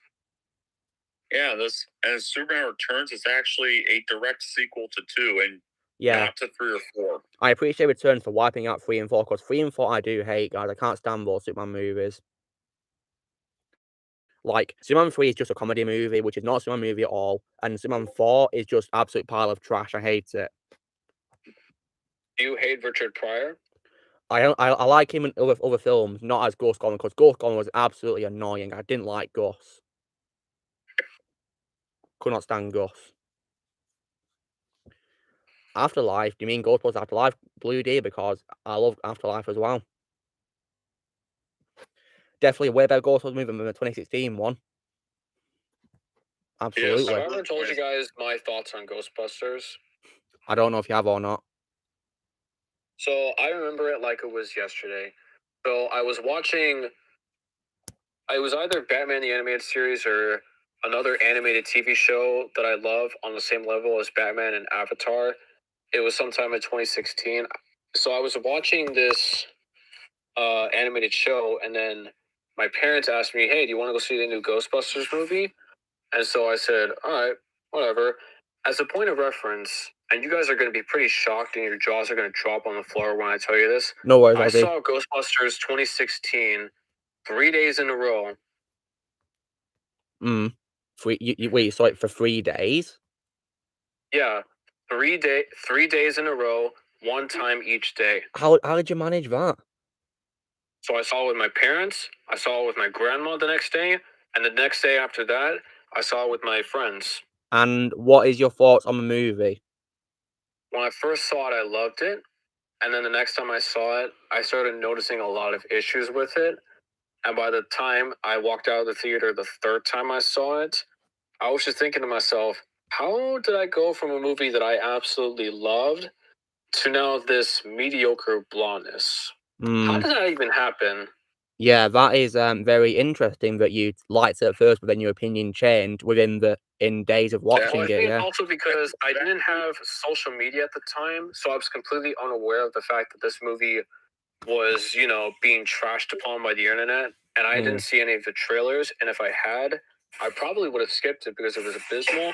And so, without knowing about the internet hating it at the time, I just thought that it would be sort of reboot, sort of sequel, and it was not that. Yeah. And since then, and you also have to understand that I'm not really the biggest Ghostbusters fan. Of course. The first one is a classic, but it's also one of the few comic classics that I can honestly say doesn't make me laugh. Fair enough. Good, that's good, Connor. Yeah. So yeah, for me, guys, Ghostbusters 1 is a timeless classic. I'll never stop rewatching because it's an amazing movie. I absolutely love it. 2, nah, definitely nowhere near as good as the first one. I didn't like it that much. 2 sucks. Yeah, like it made the first film's final act pointless. Because Ghostbusters. Yeah, I mean, Movie Lover, you covered this on your review, didn't you? You said so yourself that it made that celebration at the end declared his heroes pointless because they were out of business in the second movie's beginning. Yeah, and probably for the dumbest reason possible. Yeah. So Connor's not seen the second movie. Well, Connor, the second movie, in my opinion, is definitely way more tolerable than the 2016 one. So yeah. Yeah, there's that. All right, you guys, I'm about to blow your socks off for the second time in less than 5 minutes. I think 2016 is just slightly better than Ghostbusters 2. But there's some people who do prefer it. I mean, that is fair enough. But for me personally, I think it's the worst one. My parents are Paul Feig fans, which is something that I know you guys can't say. And because they're Paul Feig fans, and I grew up watching the American version of The Office, which Paul Feig directed a lot of episodes with, I have had Paul Feig-isms into my brain so much so. So even though I don't like 2016 and I give it a 2 out of 10, or for Letterboxd reviews, a 1 out of 5 star movie, at the same time, Paul Feig's directorial style, as well as his comedy timing, is sprinkled all throughout it. And so while I don't laugh at it, it does make me chuckle a little bit. Whereas Ghostbusters 2 is a shot for shot, beat for beat, plot point by plot point retread of the first one. And that's my biggest pet peeve in cinema. So that's why I think Ghostbusters 2 is just slightly worse than 2016. Okay. I don't watch DuckTales, no. At all. I don't watch it. Actually, Luke, let me tell you something. The way you described Avatar The Last Airbender is how I would describe DuckTales. Whenever I see DuckTales on YouTube, I just have no interest in checking it out. And I've heard from people saying that it is amazing, I still have no interest in it. Like what you're saying about Avatar. Okay. Thomas, I've done reviews for the episode so far, so go check them out so you can hear my thoughts on Book of Boba Fett so far. And Thomas, while you're here, speaking of, movies and whatever, in the German dub for What If, the German dub for it, you can confirm that the German voice of Howard Duck is actually the actual voice in the German dub for the original movie, isn't it? That George Lucas produced, isn't it? It's the same actor, isn't it? Which is pretty cool. We got the actor back from that old movie, which George Lucas produced, I believe. Yeah, Brian Connor, I agree with what you just said in the live chat. Well, yeah, if anyone in the comments, I'm going to address them, yeah. And yeah, let's see some more. Yeah, Stranger Things vibe. That's understandable, Connor, because one of the actors is in that movie, Finn Wolfhard, who plays Mike. So yeah, in Stranger Things, he's in the movie as Trevor. Well, to be honest, guys, I didn't really like Trevor that much because I hate how he insulted the actor or one like that. Yeah. Didn't like it because the actor one is one of my favorite vehicles in cinema, and he dissed it like that. Was just really rude. I'm glad the live chat is showing the love and support for Avatar: Last Airbender. However, yeah, I agree with what you were saying about Paul Feig dissing on Ghostbusters fans. That was a big no-no. Yeah, isn't he Kevin Feige's brother? No, they're not even related. Oh, the surnames sound awfully similar. Disney owning Sony. They better not do DJ Disney. No. Honestly, if they own Sony, I'm just gonna be furious. Like They have ruined Fox already. Yeah, and they're doing like a Predator prequel, which I'm not going to watch. Well, in all fairness, there are certain Fox properties that Disney is trying to quietly release and go under the rug because they turn out to be not good. The prime example of that is Death on the Nile. When Disney I don't even know what that is. They own the.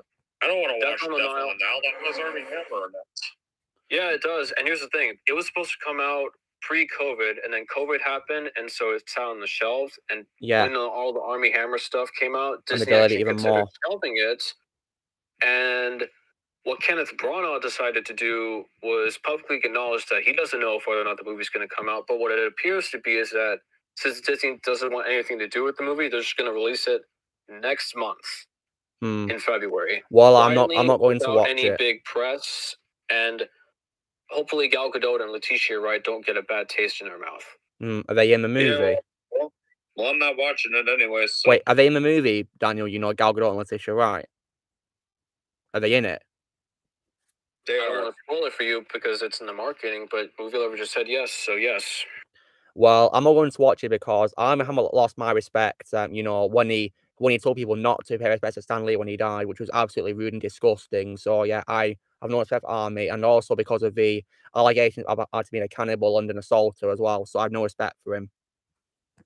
I just think it's kind of sad that he has 2 kids, and they're gonna have to always look at the fact that he's a potential cannibal. Thomas, we're talking about a movie which is something called The Nile, I think, Secret of the Nile, I think it's called, with Armie Hammer being in it, yeah. Got delayed several times. Rio 3, I don't want to watch Rio 3, but because I did not like Rio 2. I don't think they'll ever doubt they're going to make a third one because the second one was not a box office success like the first one was. And I can see why, because I personally didn't like Rio 2. I thought it was an unnecessary sequel. Didn't like it. And also, I thought it was way weaker as well. Thomas says apparently it's the same voice actor. That's nice. He voiced SpongeBob. And Thomas, do you prefer Tom Kenny or the German voice of SpongeBob in your opinion? What's your opinion? Like, do you prefer Tom Kenny or the German voice of SpongeBob? Yes, Connor. Wait a second. Armie Hammer was in Cars 3? He plays the villain called Jackson Storm. The black Lightning McQueen knockoff, the villain. He plays the villain, Jackson Storm. Yes. I haven't seen Cars 3 since the theaters. I just remember that black car being more of an anti-hero than the villain. Well, according to Wikipedia, he's a main villain, apparently. Or we didn't have much screen time. So, thankfully, despite his presence in the movie, he didn't have very much screen time, thankfully, which is one good thing they did. They underused him, thankfully, because I didn't like Jackson. He was very annoying. And yeah. So, I mean, they should have cast probably another actors, or maybe, I don't know. And apparently, guys, Armie Hammer was going to play Batman in a cast. George Miller's unmade Batman movie? Yeah, he was going to play Batman in a cancelled Justice League movie, apparently. A cancelled one. Yeah, they were weeks away from it actually being filmed. And for whatever reason, I believe Joe Blow already made a WTF on the canceled Justice League movie. So if you guys want to check out Justice League movie that almost happened but never ended up happening, go check out the Joe Blow video. All right, so movie lover. Since I already know who's Lucas's favorite on-screen dad of all time, which is Darth Vader, who would you say is your favorite on-screen father figure? Ooh, it's kind of a hard one. I guess I would say Darth Vader as well. Nice choice. And movie lover, is there any characters in the Godfather films who you consider to be great father figures? There's Vito Corleone. Yeah, because for those of you who are wondering, the first two films of that trilogy is movie lover's favorite movie of all time. Is about movie lover. Yeah. Yeah, and the second one, I believe, is it your favorite movie, which is like 3 hours long as well? Yeah, because it's a pretty long movie, isn't it? Godfather Part 2. Yeah, it is 3 hours. All three Godfather movies were nominated for Best Picture. 2 out of 3 of them were rightfully so. And apparently the third one was the weakest, apparently. Yeah, it is. But I don't hate it. I mean, I'd watch it over lame garbage third installments like Jurassic Park 3 or Rambo 3 or Alien 3 or RoboCop 3. Oh, I hate those third installments. I hate them. Much worse third installments than that film. Jesse Eisenberg's Lex Luthor. I like him as Lex Luthor. I think he works well as a young version, but I of course prefer Gene Hackman in the Christopher Reeve movies. I think Jesse Eisenberg would have been a phenomenal Lex Luthor if he did his Mark Zuckerberg thing from The Social Network. But of course, if you want to talk about voice acting, my favourite voice of Lex Luthor will always be Clancy Brown from the DC Animated Universe shows and several other things he voiced him in. Yeah. It wouldn't include Clancy Brown in this movie, like he plays Savage Opress in the Clone Wars. Oh, lucky nerds here, fabulous. Welcome. Hiya. Yeah. Wait, you guys are official nerd now, lucky nerd. Yeah, I just thought the lucky part was just cringy as hell. So I'm not got a problem with it. No, DJ, I don't want to know who you think can play Jack Sparrow, because as far as I'm concerned, guys, no one can play Jack better than Johnny Depp. No one. No one. That role is Johnny's. No one else's. Period. He'll always be Jack Sparrow. Not even Hugh Jackman? No. Because you gotta remember that Hugh Jackman was almost Captain Jack Sparrow, but then he dropped out due to scheduling conflicts. No, I've grown to love Johnny as I saw the films and as him. That's my favourite role of Johnny Depp. So you've never seen What's Eating Gilbert Grape? Wait, what? What's Eating Gilbert Grape? Never heard of it.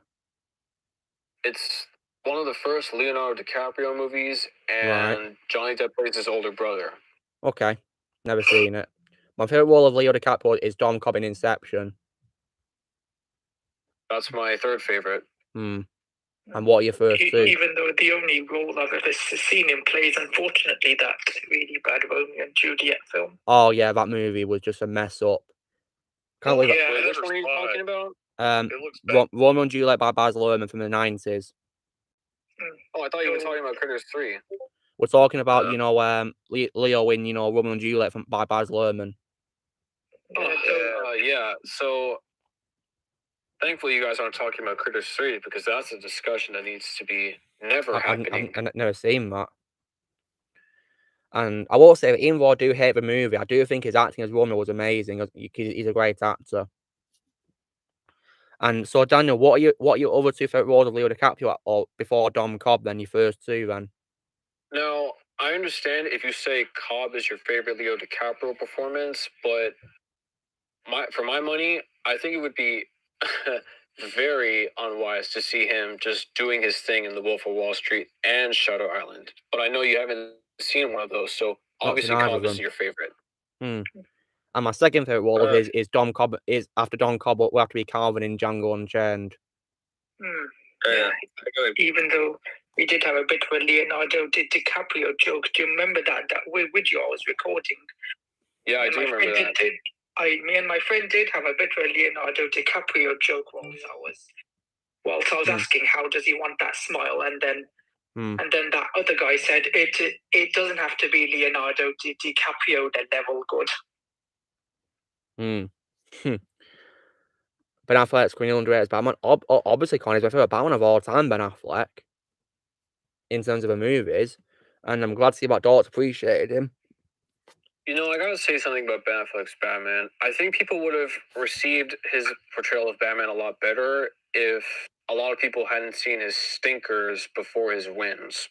Well, I've not seen any of these, so-called stinkers. A lot of stinkers, and I mean a lot of stinkers, especially in the early 2000s. Well, he got his comeback with directing things such as The Town, Gone Baby Gone, and what was it, Argo? So when he, played Batman, he already reputated his career. It's just I think some people remember him from things such as Reindeer Games, Paycheck, and most notoriously Michael Bay's Pearl Harbor. Well, all the things I've seen which he did pre-Batman is Daredevil and Argo, and that's it. Wait, you've actually seen Argo? Yeah, I saw it in media studies in class at school. Nice choice. It was a good movie. Now, going back to what you were saying about Darth Vader being your favorite father figure of all time, Ben Affleck's character Argo is my third favorite. Really? Okay. Yeah. Wait. Also, I gotta mention something about Darth Vader. What about him? He would be my number one, just like you, Luke. Darth Vader would be my number one if it hadn't been for the prequels. Okay. Like, no disrespect to Darth Vader, it's just that what happened in the prequels just knocked him down to number 5. Even though he's still an incredible villain. Just not my favorite father figure. Okay. DJ, are you having a laugh? Jim Carrey as Jack Sparrow? What? I mean, I can imagine in an alternate universe Jim Carrey doing that, but in this universe, I don't think so. Oh my god. Oh my god. That is just absolutely insane. Well, I gotta go now, guys, but it was nice. Movie Lover, really quick. Movie Lover? Really quickly, do you have any very quick opinions on Texas Chainsaw Massacre? Well, I'm glad you asked that. I only like the first one, the second one, and the beginning. The remake is okay, but I absolutely hate 3D Leatherface, and I absolutely loathe the passion out of The Next Generation. Is it because of Matthew McConaughey and Renee Zellweger? No, because it's not even a Texas Chainsaw movie. And it barely acts like a horror film. Yeah. All right. Goodbye, Movie Lover. Yeah. All right, take care, Movie Lover. Yeah. See ya. Take care.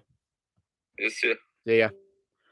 So yeah, we're getting a new Texas Chainsaw Massacre on February 18th. And as someone who has seen all the movies in the franchise, like Movie Lover, I'm keeping my expectations to none. Because, man, this had some high highs and some low lows. It makes Last Jedi look like an Academy Award-winning film in comparison to Texas Chainsaw: The Next Generation. And that's saying a lot. Well, put it this way, I've not seen any of these movies, so yeah. And trust me, you'd only ever want to spend your time watching 2 out of the 8 so far. And that's the one from the 1974, as well as the 2003 remake. Those are the only 2 you gotta see. Well, thing is, I'm not really, shall I say, a passionate fan of horror movies, if you get what I mean. But all the ones I've seen are zombie movies. I'm all for zombie movies, but not really for other horror movies, if you get what I mean. Speaking of zombie movies, do you have any particular feelings towards World War Z? World War Z? Yeah, World War Z. Well, I call it Z because that's how British people pronounce bad letters. But I actually really enjoyed it when I first saw it. I enjoyed it. All right, coming from the horror fan, I have never been able to understand why that movie made a lot of money. Do you not like it? Do you not like it? I understand No, I don't like it, but I also don't love it. It just falls into that mediocre category. I can understand why.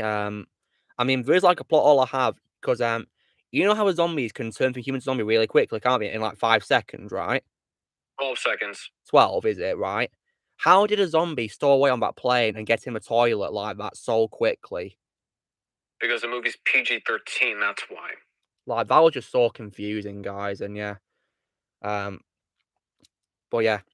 It was okay. Not really, shall we say, the best zombie movie. Because in my opinion, my favorite zombie movie of all time is Night of the Living Dead from the 60s. I do consider Gremlins to be horror, but it's also one of those ones that you could show younger people because it's rated PG. In my country, it's rated 15. Scream is my favorite horror franchise of all time. It Chapter 1 is good, and Freddy freaking Krueger. I could talk about hours on how he's one of my favorite cinematic villains of all time. As a matter of fact, I know this is gonna break Luke's heart, but I think General Grievous is a little bit of a worse villain than Freddy Krueger. Daniel, when you say your opinion, you're not going to break my heart. I don't care how different your opinion is to mine, okay? So, don't... Alright, I just had to give some preconceived notions, but that way I hopefully don't hurt your feelings. Well, none of your opinions are going to hurt my feelings, because you've got a right to your own opinion. I'm not going to take it away from you. Alright, thank you, Luke. Yeah, just like in this community, because I know you guys in the chat will be respectful towards Daniel's opinions. I mean... You're not the only one, Daniel, because another one of my friends called Starkiller with 4 5s, he doesn't like Grievous either. Oh. Yeah, like, he reckons that his fight with Obi-Wan Kenobi in Revenge was pretty short, for example. And he thought it wasn't developed very well, basically. Bud. So, E.B. Budd, really quickly. I think the first Exorcist is a good movie. I just personally prefer Exorcist 3 a little bit more. I heard that apparently the second one is regarded as one of the worst horror sequels of all time, according to many critics, including Movie Lover. And I'll tell you why. It's because the majority of the movie, you're just looking at a grasshopper's butt. What? That is just ridiculous. And trust me, even though you have a bug phobia, you're not going to get offended by it. Really? That is definitely saying something, because I've got a phobia of bugs, guys. Like, I can't stand bugs. Like, it's one of the reasons why I get a bit scared of Men in Black movies, because of the bug scenes in them. Especially Edgar Bug. Alright, so, Ryan Cormer, I need to mention something. Connor, yeah. Wait, is it Cabin in the Woods, is it? Yeah, Cabin in the Woods. I have seen Cabin in the Woods. Yeah, same. It was wildly overhyped for me. Yeah, like, one of my complaints about it is I hate how Chris Hemsworth was wasted. I didn't like that, because it only appears like the first half hour he gets killed, doesn't he, sadly? Kurt, he's called, It's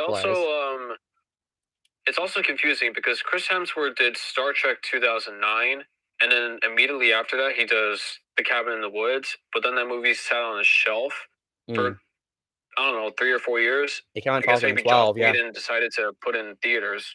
Yeah, it came out in 2013. 2012. Yeah, it came out, like, around the same time, the same year the Avengers film came out, yeah, so, it got delayed. Oh, that's right, it did, 2012. Yeah, it got delayed, yeah, just like being filmed in 2009, yeah. And, yeah. Doesn't he appear like, in the beginning of the Star Trek 2009 movie? Yeah, he plays Chris Pine's father. Yeah, George Kirk, isn't it? George Kirk. Yeah. Yeah.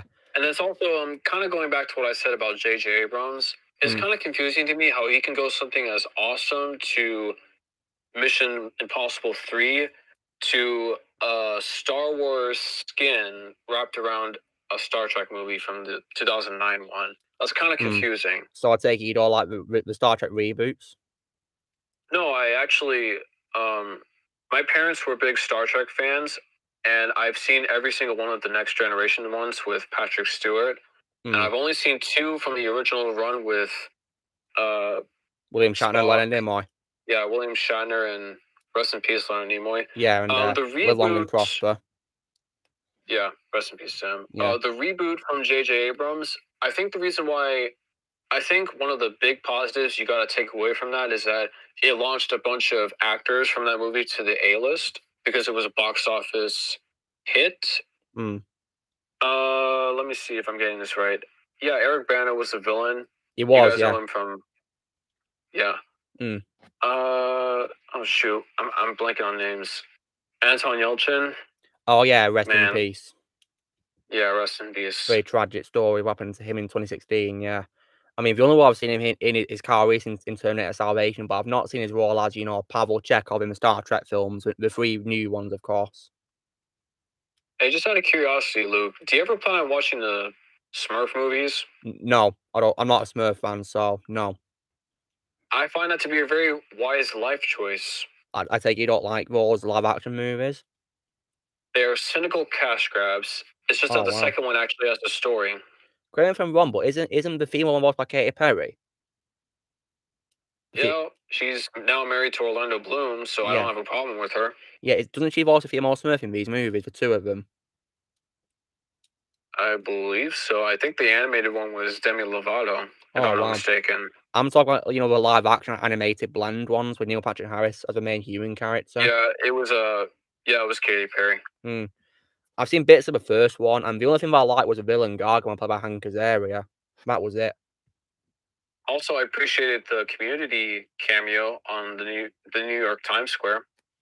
Oh yeah, because they show adverts, didn't they? For I think they showed them for Arthur Christmas as well, didn't they? Yep. Which I saw. Passion project from the Russo brothers. Oh yeah, I've not seen that yet. Daniel just confirmed. Yeah, they married in 2020, didn't they? Orlando and Katie. Yeah, and they have a little girl. Yeah, congrats to him. Just out of curiosity, Luke. Yeah. And my brother is watching this on the TV right now because it stars Orlando Bloom. Do you have any particular opinions on the Achilles heel story as well as the movie adaptation of Troy? I've not seen any of this at all. Not seen any of it. All right.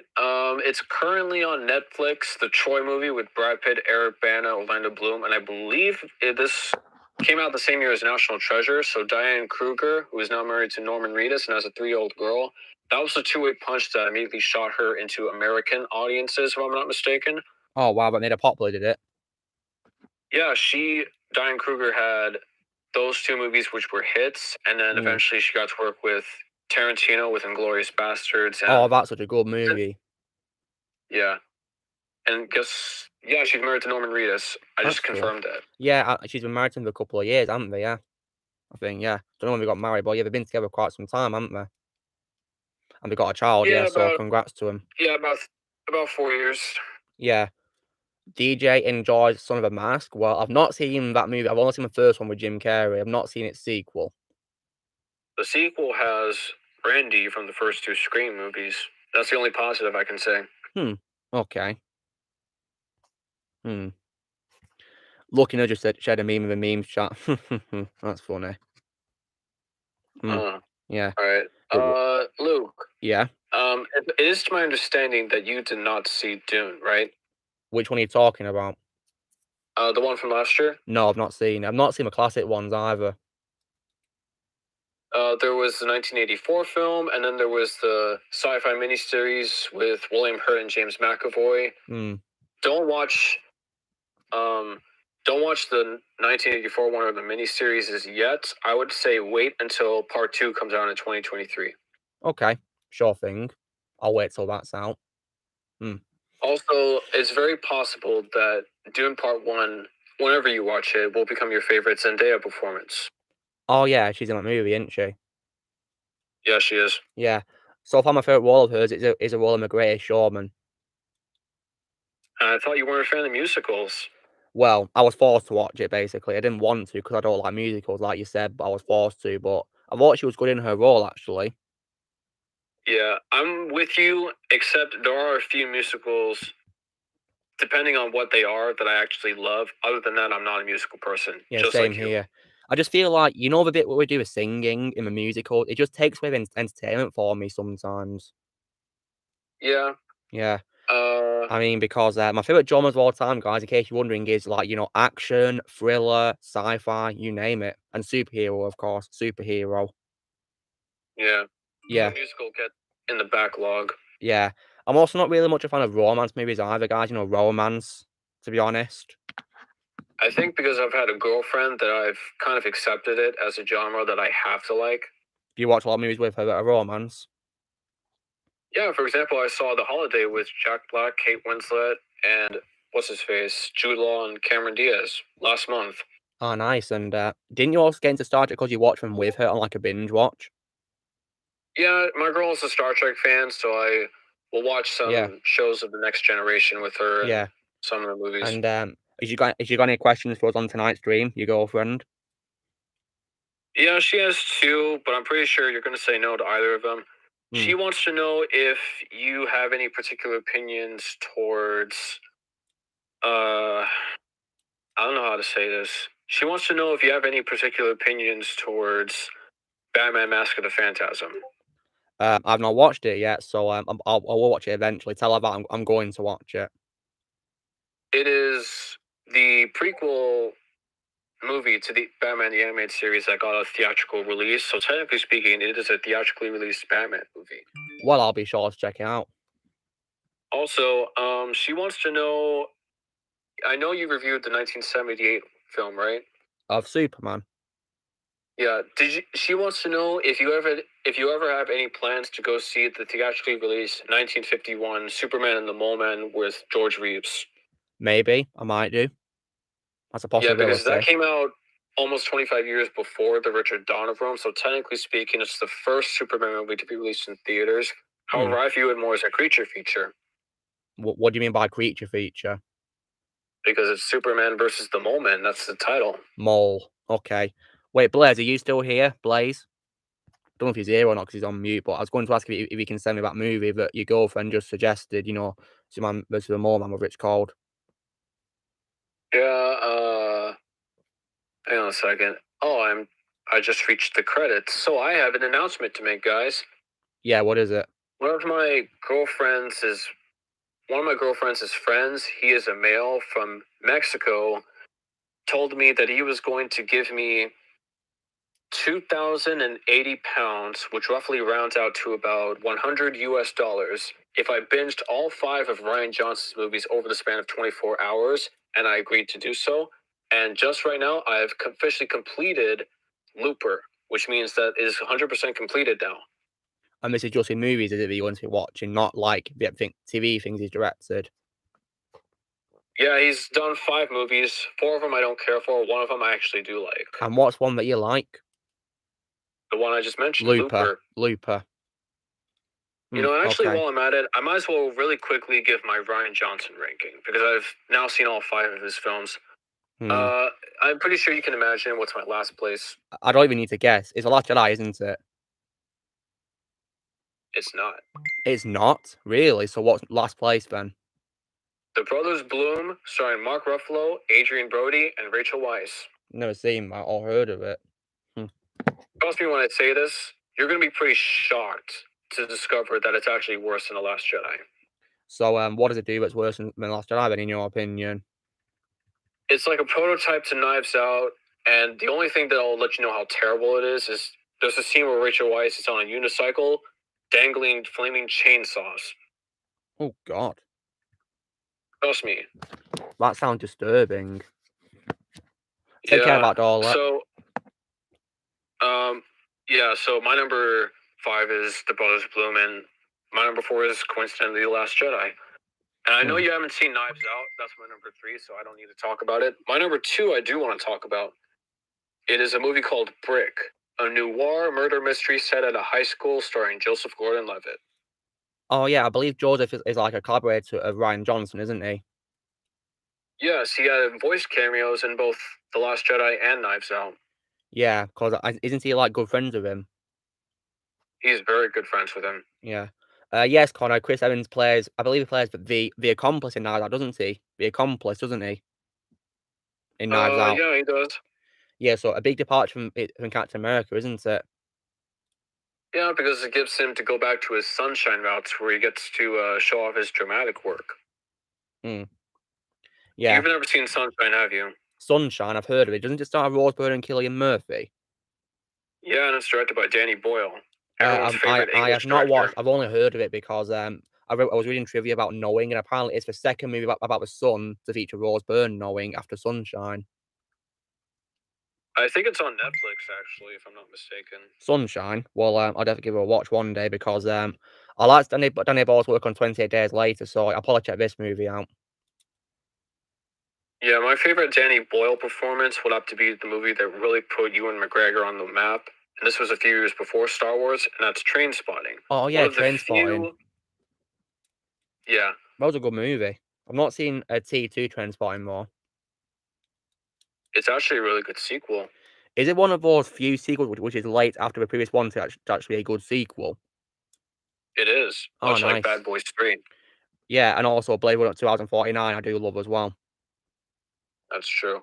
Yeah, and so I intend to watch all the Bad Boys movies one day, all 3 of them. Yeah. So yeah, I've already said my number 1 was Looper, and the reason for that is Joseph Gordon-Levitt basically has to put on a bunch of makeup to look like a younger Bruce Willis, and it's him versus Bruce Willis, and it's also Paul Dano's prototype acting chops for playing the Riddler. Yeah, Paul Dano, yeah. I know him for being in a movie called Prisoners from 2013, actually, as well, yeah. He is. Yeah, did you ever watch that movie, Prisoners? It's in my top 10 favorite movies of all time. That's a great choice. Like, I mean, Hugh Jackman, right? Oh my God, his acting in the movie was absolutely phenomenal, wasn't it? Yeah. As It's Keller. also, yeah. Like, I also understand why Denis Villeneuve wanted Jake Gyllenhaal's character to be called Loki. Yeah. It's funny how, an actor who plays Mysterio has got a name of another Marvel character of Norse mythology in this movie. Yeah. I'm getting a call from my friend Joseph. All right. Yeah? Is he calling you right now? Yeah, I'm talking to him. Oh, nice. Joseph, I'm talking with some people on Discord. No, they're not continuing with the MCU. Uh-huh. So you want me to ask him? All right. I'll meet you at the mall tomorrow. Bye, Joseph. Joseph wants to know, is there a small possibility that you will retire from all future DC Universe movies except for the Batman universe in case the Flash turns out to be terrible? Well, that depends on the Flash, basically, yeah. Tell him that it depends on the Flash, because I've heard bad news about it. Yeah, tell him that. So, Prisoners, right? I think one of the highlights of the movie, Daniel, was probably when Hugh Jackman is yelling, "Where's my daughter?" That is true. Like, oh my God, the way he put all the energy into performance like that, it was just so realistic. You felt his desperation for his daughter. You did. Yeah. Going back to Paul Dano, probably one of his first movie roles, if I'm not mistaken, was the Daniel Day-Lewis team up with Paul Thomas Anderson, There Will Be Blood, which came out and filmed back-to-back No Country for Old Men, which was the Coen Brothers movie with Josh Brolin and Javier Bardem and Tommy Lee Jones. Yeah, I've heard of No Country for Old Men because you know that massacre scene in a movie where there's like a big massacre. Yep, I've seen both that and yeah, that scene is like an Easter egg in GTA 5. Actually, there's like an Easter egg which is a reference to that scene in GTA 5, guys. There is. Yeah. So yeah, Paul Dano has obviously been working since mid-2000s, and he actually starred in a movie that features a character, and it's the only character out of all of cinema that I consider to be a Mary Sue. I knew which character is that? Olivia Wilde's character in Cowboys and Aliens. And she's a Mary Sue, is she? She is to me, and you gotta understand, she's the only character that I've ever called a Mary Sue. You'll be not from the Marvel, Disney, whatever. She is the only character that, to me, truly represents a Mary Sue. Well, you'll be pleased to know that I have not seen Cowboys and Aliens because I heard bad news about it. Harrison Ford is just phoning it in just to get a paycheck, and it's weird seeing Daniel Craig doing something like this. Yeah, I heard Harrison Ford was in it. Yeah, it's probably because Alex Kurtzman. He always ruins things, even though I do like the Amazing Spider-Man 2. Connor, my favorite X-Men movie of all time is Logan. Mine is First Class for the first Deadpool. Nice. Good choices. My favorite part of First Class was Michael Fassbender as Magneto. Yeah. Oh, actually, going back to what I said about Some Neat just informed me of something that I need to tell you guys about. So Some Neat says he doesn't understand the hashtag #MakeAlien5 because if you guys say Make Alien 5, technically speaking, you're going to want an Alien movie that comes after Alien Resurrection. Yeah, like, personally, guys, I don't want them to do any more Alien movies set after, Resurrection, because, I mean, for one thing, I wish it ended it with Aliens, the second film. Yeah, so that's why I'm saying I think it would be unwise to say the hashtag make Alien 5, because by saying that, you're technically saying that you want a sequel to Resurrection, which I imagine you don't want to do. Yeah, because I hate Alien 3 Resurrection. I thought they were absolutely terrible sequels to Aliens. So, yeah. So, David Fincher is my favorite director of all time. Oh, nice. Spielberg is a close second.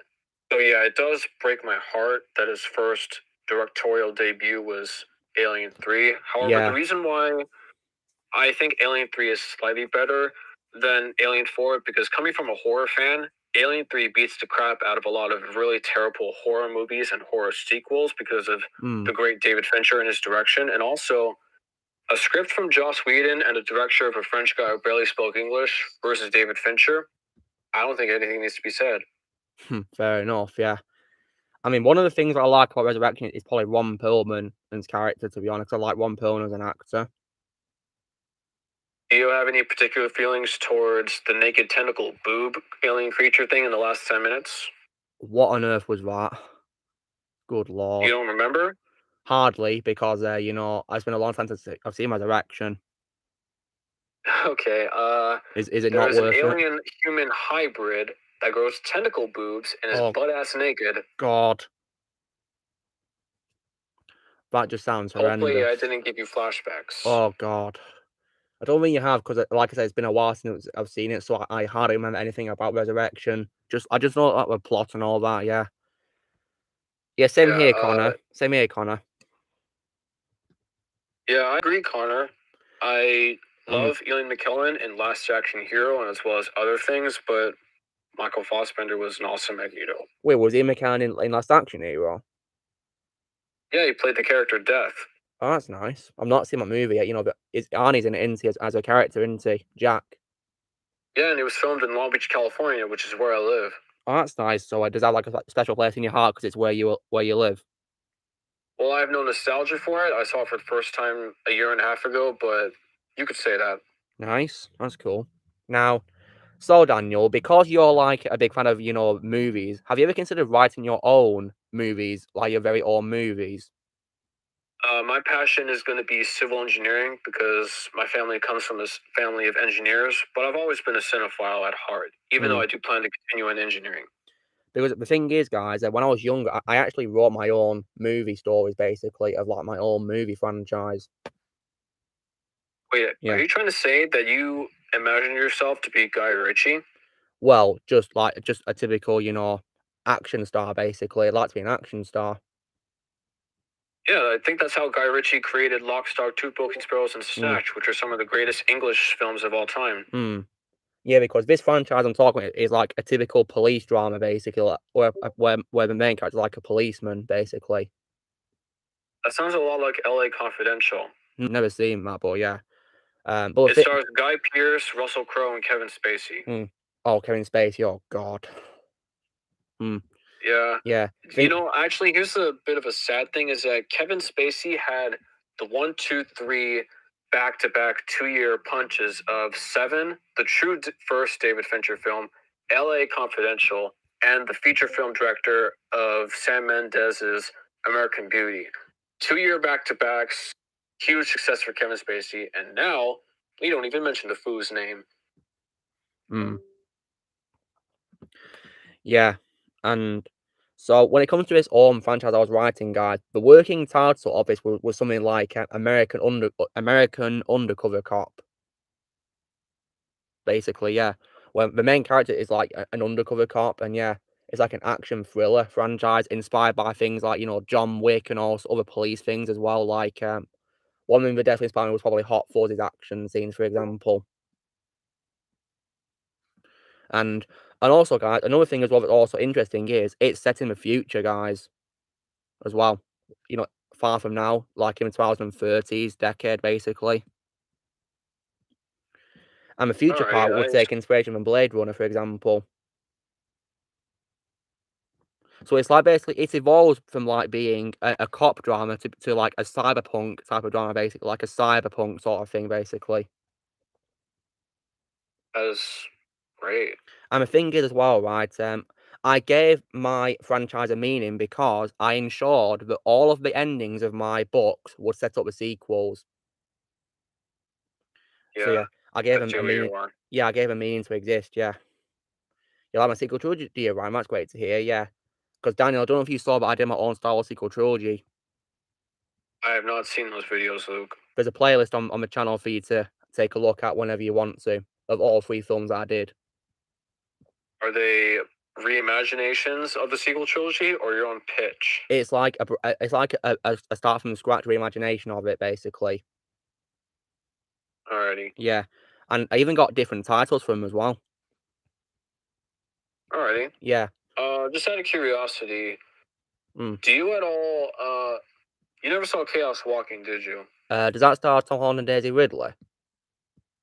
Mads Mikkelsen, Nick Jonas, David Oyelowo, and yes, what you just said. I've not seen it, no. Is it good? It's based off of a trilogy of books that I read when I was in middle school, or I think you guys say primary school over across the pond.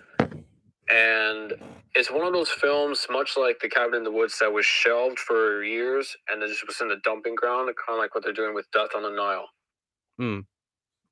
I see. Well, I don't think it's would you recommend I think it? it falls into the category of it's not a good movie, but it's very watchable.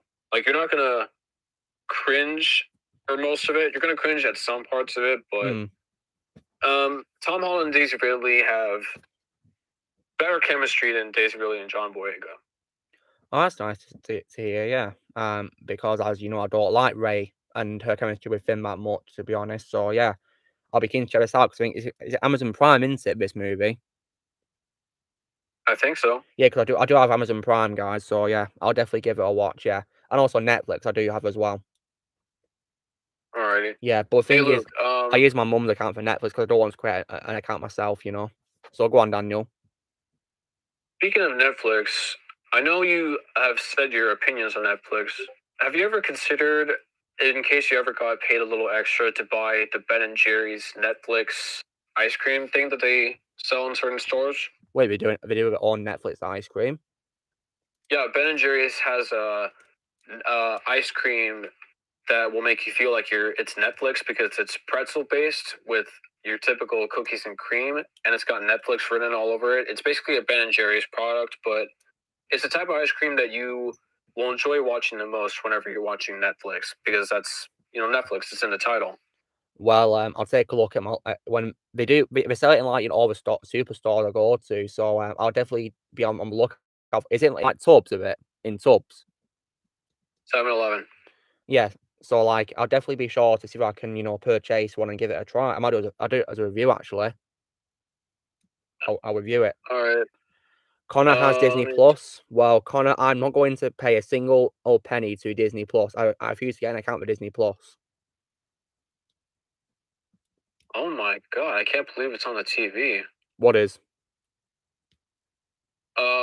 I have not seen this movie since I was in the 6th grade.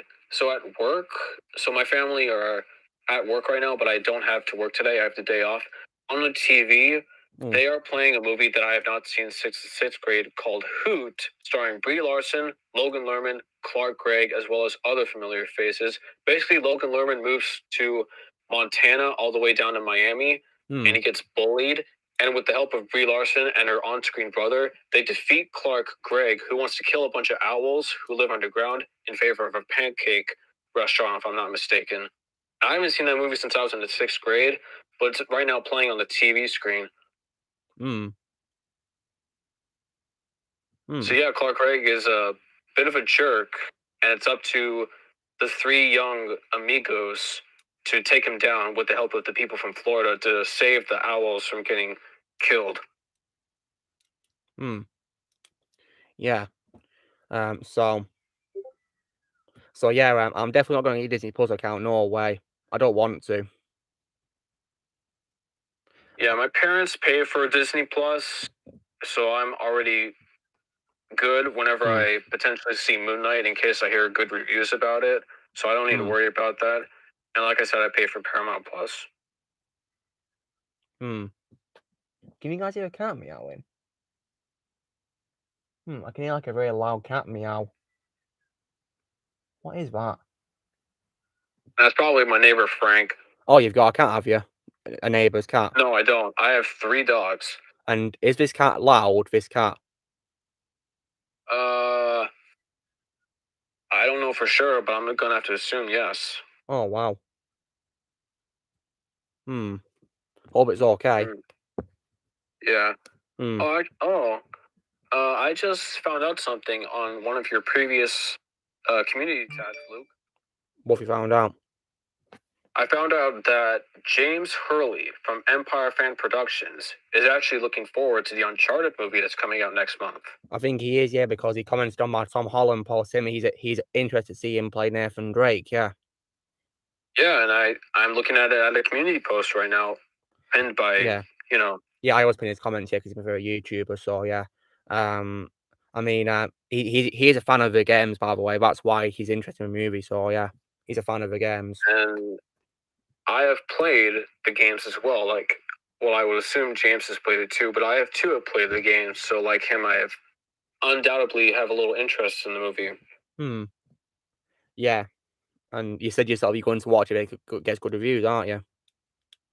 Yeah, I only think it gets good reviews. The same thing with Moon Knight, because if Moon Knight gets bad reviews, that will be the start of the 3-step process of me retiring from the MCU, just like you guys. But if it actually gets good reviews, I'll be sticking around until this. Hopefully, it does the same thing that it does for me for Peacemaker, because Peacemaker right out of the gate was awesome, and it had me hooked. So that way, I'm not retiring from Peacemaker yet. And hopefully the same thing applies with Midnight, but if it doesn't, it doesn't. Well, speaking of Peacemaker, I think it might actually be the best acting I've seen out of John Cena.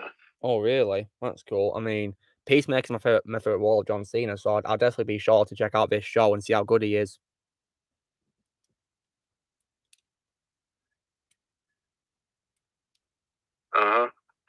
Yeah, James Gunn's real-life girlfriend is in it, and one of his best buddies is in it. Oh, yeah. And also you have Luke. Are you going to, if you potentially see Peacemaker, cringe at the fact that one of the characters in Peacemaker is a lesbian? No. And the fact that there's a lesbian kiss? Why'd I do that? Alright, because I know you cringed at the lesbian kiss in Rise of Skywalker, so I was just making sure you wouldn't do that with Peacemaker. It's because it was underdeveloped in Rise of Skywalker, that's why. Alright. I just want to let you know in Peacemaker, it's not underdeveloped. Oh, that's good, yeah. In that case, I'll be happy, yeah, because, they did it they did it just in the wrong, the way they did it in Fall of Skywalker was just horribly wrong, underdeveloped, and out of nowhere, not properly developed at all. That's true. Yeah. Do you ever have any interest in checking out James Gunn's first 2 movies before Guardians of the Galaxy? What, like Slither? And Super. Yeah, I might check them out one day, yeah. And I just found something else from James through one of your community tabs. Oh, yeah, Empire fan. Yeah, Empire fan. Because he just said that Chris Pratt is his favorite actor, I think there is a over 50% chance that James will end up seeing Guardians of the Galaxy Volume 3 next year. Well, because Chris Pratt is his favorite actor. Well, there is that certain possibility that you might see it because, he's favorite actors in it, but he said to himself on one of my live chats that he's done with Marvel, so I'm not sure if that is still true today or not. I mean, if he comes on the chat, I'll ask him for you. But yeah. That will be appreciated. Yeah, like I'll ask him if he's going to check out to see his favorite actor, and so yeah, I'll see what he says. I'll just check with him first, if he's retired and if that's still true today, Yeah, that's true. Yeah. Also, I really hope the rumors are true that Mark Hamill will be in it. Well, maybe. In Guardians 3. Yeah, one of the few things about the Fall of Skywalker out of Lucas' mouth is the Chewie getting his medal thing. I agree with that. Yeah, that's one of the few good things about Fall of Skywalker. Yeah. Oh, I just got a text message from my girlfriend. Oh, yeah. Got another question for me, has she? Yeah, she wants to know if you ever want to dive into the Mark Wahlberg binge-a-thon by binging at least 10 of his movies that made him an A-lister. I've seen quite a few of them, actually. I've seen his Ted movies and the 2 Transformers films he did, actually. I've also seen The Departed as well. I've seen The Departed, which he's in as well. All right, The Departed is obviously fantastic. I'm going to let you know before you ask about it. I pretty much hate all of the Transformers sequels, especially number 4, which I know you actually had a positive review on, and I don't have any problem with it. Well, I have several issues, but it's, in my opinion, the worst one is Last Night. For me personally, not only is it top 10 worst movies of all time, Transformers 4, it's also really sad because that film was shot at least 5 miles away from where my friend lives. Oh, it's pretty sad. Ethan, your house going to get destroyed? Seriously? And why? It's probably because of the weather. Yeah, and Ethan, why are you saying lol? Because the house being destroyed is not funny, Ethan. That's not funny. That's serious. Yeah, I don't understand why you put LOL on there. Yeah, because your house being destroyed is very dangerous, Ethan. That is not something to laugh about.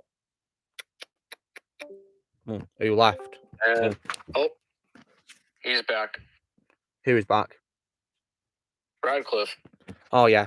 Must have had a connection problem, I think. All right.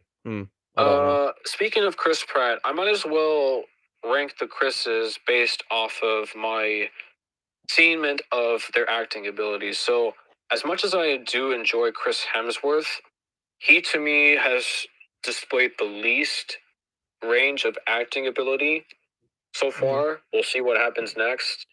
I think I can understand why, because there's 3 roles he played, which I think are his top 3 worst roles. So yeah. Yeah, and then he also Chris Pratt is obviously good at certain dramatic stuff he does, as well as comedies. And Chris Pine, I know you haven't seen Hell or High Water, but it came out the same year as one of his Star Trek movies, but it's a really good Western with Jeff Bridges. I think for me personally, out of all of the Chris's, the reason why Evans takes the cake is I've seen the most acting range out of him, especially from Sunshine. Is he in Sunshine? That's cool. Yeah, he is in Sunshine. Yeah. What would you say is your favorite Mr. Beast video, Luke? Mr. Beast, the YouTuber? Yeah, the YouTuber. I don't really watch him, to be honest. I've not really got a favorite one. Alrighty. I can't really argue with that. Yeah. He's currently got a #1 trending on YouTube right now. Well, congrats to him. Yeah, that's true, Connor. Yeah, that was a reference to the fact that, Fall of Skywalker was at least 42 years after New Hope, yeah. I think, if I remember correctly, do you guys ever want to see a sequel to Joker? What, 2019 one? Yeah, the 2019 one. Maybe. Possibly. Alright. Personally, I don't think... Go ahead. Okay. Personally, I don't think the Joker needs any more sequels. I mean, I think it works better as just a standalone movie. Didn't even set up any sequels. The ending. We just gotta see what direction goes, real, to be honest. I doubt that it is gonna get any sequels because I don't think Joaquin Phoenix ever does sequels. Well, he used to not at first, but he actually gave an interview last year saying that he said maybe. It wasn't a definite no. His answer was maybe. Okay. Joker's a prequel to Batman Blaze? Really? That sounds interesting.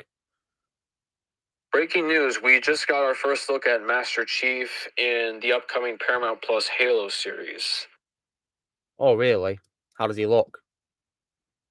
His armor is black. What? It already looks badass. And I can't wait for the next trailer coming on Monday. Who's playing Master Chief in this Halo show? I don't know. He's an unknown actor. So not Steve Downs playing him via voice, then? No, I think it's going to be a bunch of character actors, and this starring in this TV show will propel them to the A-list. Blaze, the thing is, I'm not sure if Joker's a prequel to a Batman, because the thing is, Alfred in that Joker looks something like Andy Serkis. So yeah, that's one thing, yeah. Let me see if I'm getting this right. You've only ever seen Val Kilmer in his Batman movie, right, Luke? Forever, yeah, Batman Forever. Alrighty. I don't have a problem with that. Wasn't he in a DreamWorks movie? Yeah, he was in Prince of Egypt. Well, I intend to check that out one day. I really want to check that out too.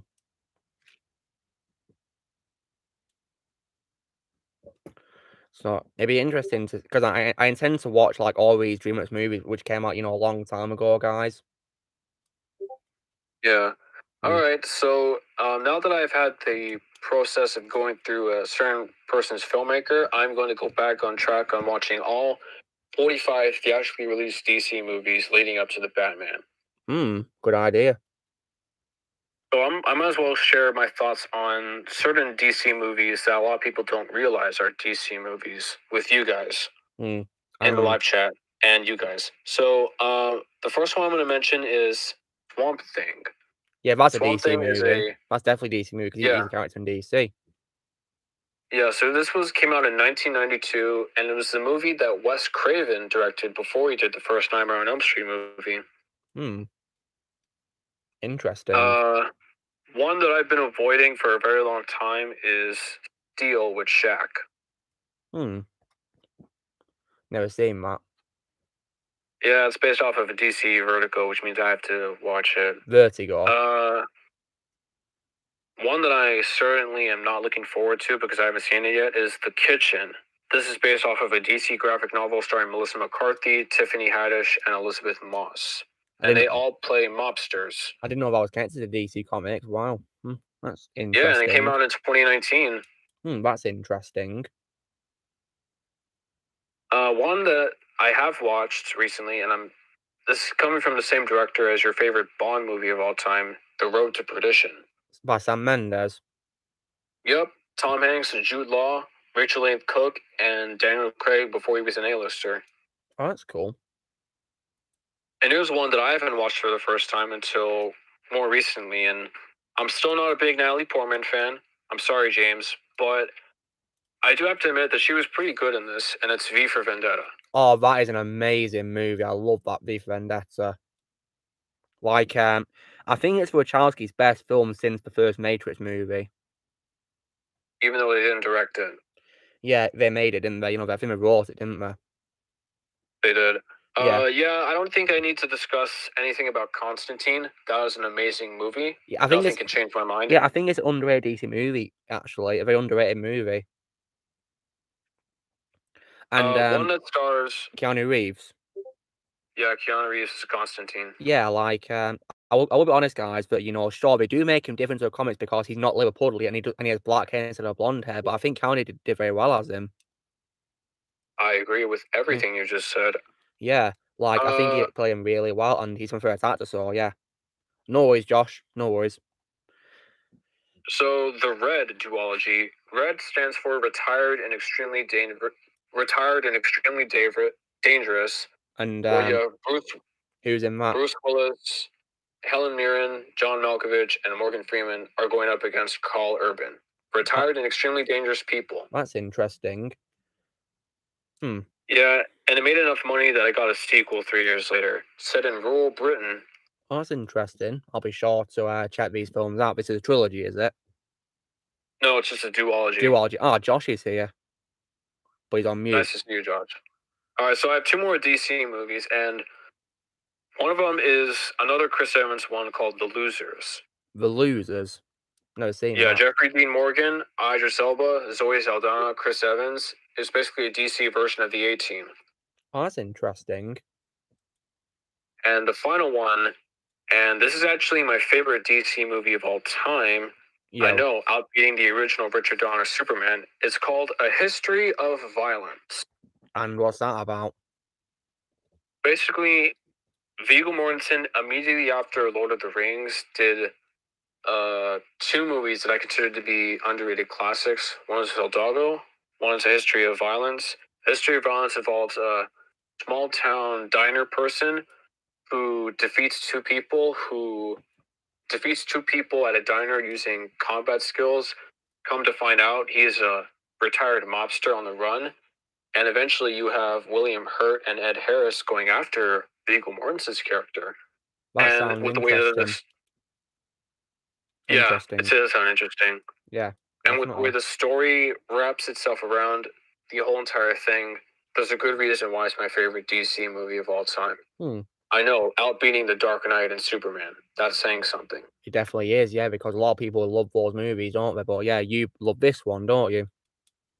Yeah, it's a very low budget, which means it's not a big flashy film. It's just a straightforward revenge action thing, slow paced, but it's still a phenomenal film.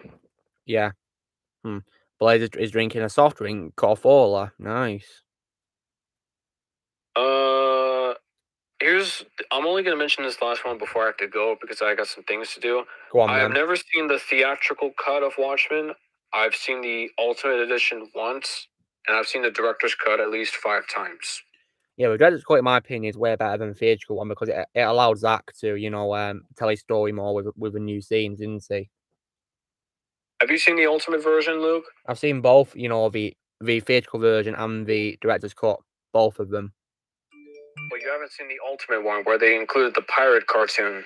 No, I've not seen that one. No, just the theatrical and the director's cut. There are a handful of people who would say the Ultimate cut is better because it's more of a completed version of Watchmen. I see. Yeah, Josh, the ban will be lifted on February 1st, yeah? Just like it's, planned to, yeah. Was I about to say something? Oh, yeah. Really quickly, I think Superman 2, the theatrical, and Richard Donner one are tied because I think both of them have good strengths while also a lot of flaws. However, I can understand you saying that Superman 2 is your favorite DC movie of all time. The Richard Donner cut, to be specific, yeah. Yeah, the Richard Donner one. I think I'm a lot more positive on the Richard Lester cut than you are, Luke. Oh, really? But I still acknowledge that there were a lot of trouble behind the scenes with that one as well. That's why both cuts of Superman 2 are tied, because I think a lot of them, both cuts have a lot of flaws, but also a lot of really good stuff in there. Yeah. Okay. And, oh yeah, by the way, have you ever seen a movie called Alita, Daniel? Alita? Yeah, Robert Rodriguez had some characters from Alita and from the Book of Boba Fett, for what I've heard. Yeah, I love that movie, Alita Battle Angel. I consider it better than Captain Marvel, but I don't think it holds a candle to Tank Girl. Yeah, like, in my opinion, it was way better than Captain Marvel. Like, Alita's like a way better female lead than, Carol Danvers for me, personally. Yeah. Yeah. Hey, oh, shoot.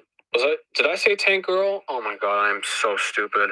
Tank Girl is a god-awful movie, and Captain Marvel looks like The Godfather Part 2 by comparison. I'm sorry I said that. It's alright. You must... Is it... Like, what is it that you're saying is better than Alita, then? What I was going to say is better than Alita is the first Wonder Woman. Oh, yeah, I love that movie. I think that's probably my favourite, like, female-led superhero movie, actually, guys. Wonder Woman from 2017. I love that movie. Really quickly, I gotta go back to Tank Girl. It is actually a comic book adaptation. Really? Yeah, it is. Except here's the thing, though. Oh, what just happened? Blaze is like showing his PlayStation.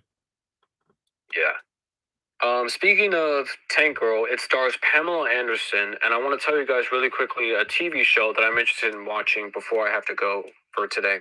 All right, go ahead. It's titled Pam and Tommy. It's basically the story of Pamela Anderson, played by Lily James, and a drummer by the name of Tommy, played by Sebastian Stan. They hook up when Pamela Anderson was popular during her Baywatch days, and then two guys, played by Seth Rogen, as well as Nick Offerman, discover Pamela Anderson's sex tape. They put it on the internet in the mid-1990s. Yeah, it is inappropriate. Oh, God. And it's a true story. Yeah, that sounds definitely pretty disturbing, doesn't it? Goodness me. Oh, yeah, God. It is. And the only reason why I'm interested in watching this is because I have Hulu, and it stars Seth Rogen, Sebastian Stan, and Nick Offerman. And I unabashedly love Lily James. Lily James, is she an actress who you like, is she? Yeah, she starred in the Kenneth Branagh Cinderella movie, and then she was in Baby Driver.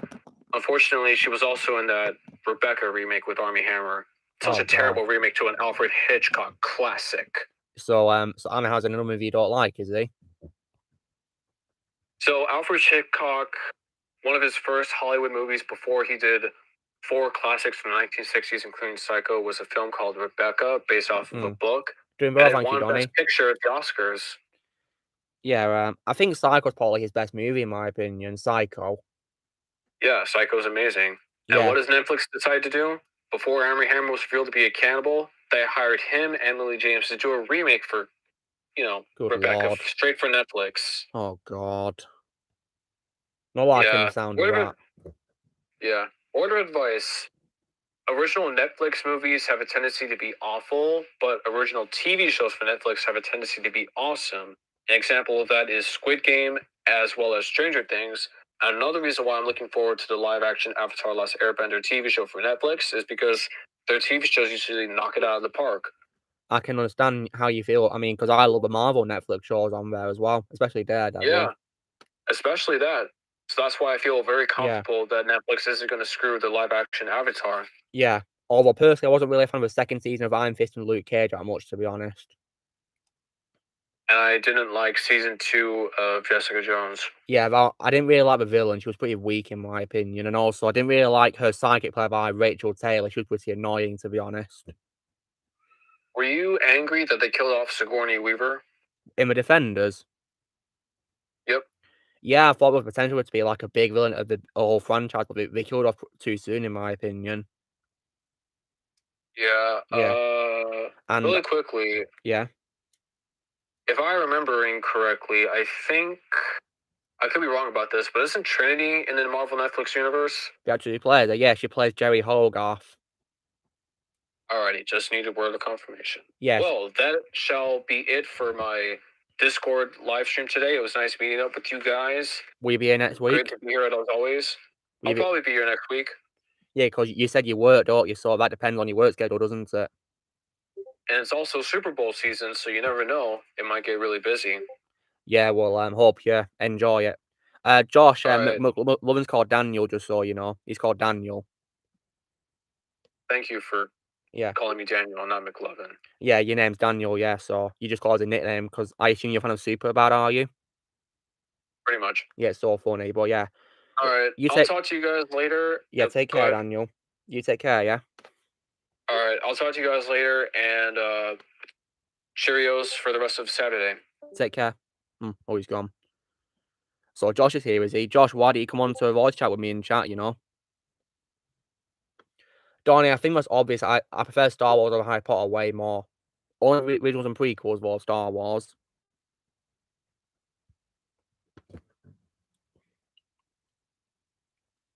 But Monday, are you still here? Because you can chat if you want to as well to me. You want to unmute yourself so you can chat, because I don't want to be here alone. Blaze, are you going to be here as well? Okay, I can unmute myself. Good, good. Nice to hear you again. You've been on mute for ages.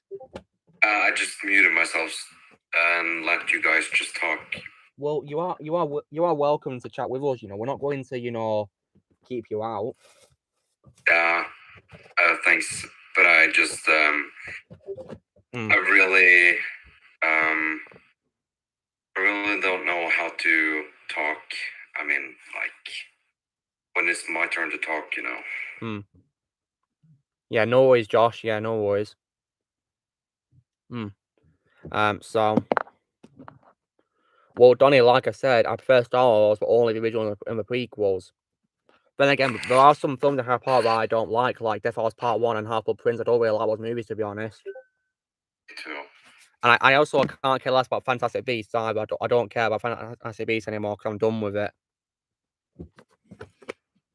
Like, as you guys may know, I refuse to watch the third movie. I refuse to watch any of them. Maybe I will watch those with Johnny Depp, but yeah. Maybe. Wait, Blaze, you own the Avengers game? How'd you get it? I thought you didn't buy it. What happened? Donnie doesn't care either. Good, good. It's best not to, Donnie, in my opinion. Because I despise Crimes of Grindelwald. So, yeah. Now, Vermund, have you watched Alita Battle Angel? Oh, I haven't. sadly, but that is a film that I'm very interested to check out. I'd recommend it. It's like a very good movie. Like an underrated sci-fi movie in my opinion. Alright, take care, Ryan. Well, I'll definitely check it out. Yeah. It's like, a movie about, a robotic female character who is built by, a scientist, and yeah, it's kind of like, RoboCop in a way, sort of similar to that, but yeah, it's really good. Okay. Well, official Lucky Nerd is here. Yeah, he is. He was here as well while you were on mute as well. Alright, take care, Ryan. Yeah. Yeah, bye, Ryan. Yeah. Bye. Yeah. Welcome back, Lucky Nerd. Most underrated director. Most underrated director. Good question. There's many of I do like underrated directors. Hard to say. Let me see.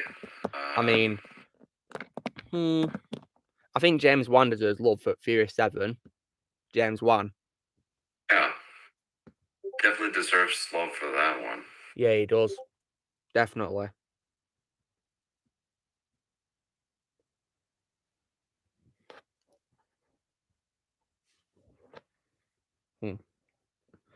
And so yeah, because Furious 7 is my favorite Fast and Furious movie, guys. So that's why I think he deserves a lot of love. James Wan. Yeah. And so yeah, and also when it comes as well to other directors, I mean, there's many that I do love. I mean, like for example, my favorite of all time is probably George Lucas, of course, because he created Star Wars in Indiana Jones. He deserves more love. Yeah, and also Steven Spielberg as well. He's one of my favorites as well of all time as well. Yeah, he's made many timeless classics. And also, I do also as well love Quentin Tarantino as well as a director. Oh, he's fantastic. Like, because of all the films I've seen, guys, he's not made a bad movie in my opinion. Yeah. So yeah, Josh is asking a question. What would I call the worst hero and villain of all time? So is it of all time? Well, worst villain of all time for me. Well, there's like a character in DC who I don't like, which is called Condiment King. I don't like Condiment King. As for hero, that's a good question. I mean, like, I don't like Sean Boswell in Tokyo Drift Fast and Furious 4. He was a very weak protagonist. Didn't like him. But who else is there that I don't like? I guess also probably the MC version of Captain Marvel as well. Yeah. Oh, Daniel's back with us. Yeah, I originally thought I was supposed to go to work at 3 o'clock, but I got my order wrong, and now it's 5 o'clock. Oh, right. Okay. What hours then? You back with us, Blaze? Yeah, I'm just playing on PS4. Nice. What are you playing on it this time? Again, you don't like. Wait, again, but I don't like? Is it the Avengers game? Minecraft. Okay. Yeah. Yeah, I don't like Minecraft. I haven't played Minecraft in so long. I forgot if it's still popular to play. I know Mr. Beast does it a lot on his gaming channel, though. Does he now? Yep. I think also what propelled his gaming channel to over 1 million subscribers in the first 3 months of that new channel is because he created it when COVID first started in around March, April of 2020. And so for him doing those videos provided people with the chance of escapism from the real world. Yeah. And he also gave people $10,000. Oh, wow. Interesting. So, Josh, also, worst heroes also means probably every protagonist in, in Phantasm as well.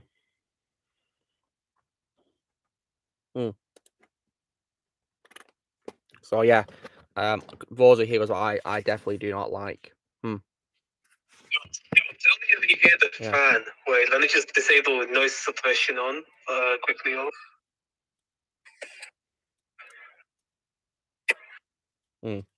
Blaze is turning off, the sound, is he?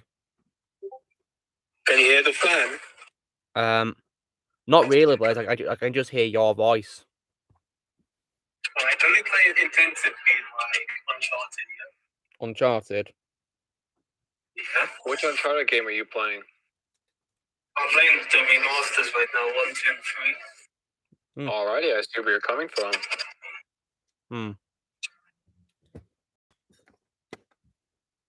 You should hear my fan in a little bit because this game pushes the PS4 Medic a little bit. Right. You should hear it though, so. Well, I can't hear fan right now, yeah. Thank you, Josh. Appreciate it.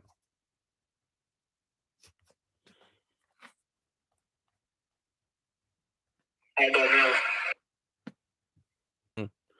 know. So while you were gone, Daniel, I recommended Alita to the mum to watch. I recommended Alita to him. Oh, that's good to know. Yeah. Blaze, I heard like my... a loud noise just then. Wait, what? I heard like a loud whizzing noise just then. I think that was your fan. Can you hear it now? Yeah, I can hear it now, yeah. Right, let me get into gameplay. Let's see if we can hear it. I can't hear it, Amir. I can't hear a thing now. How about now?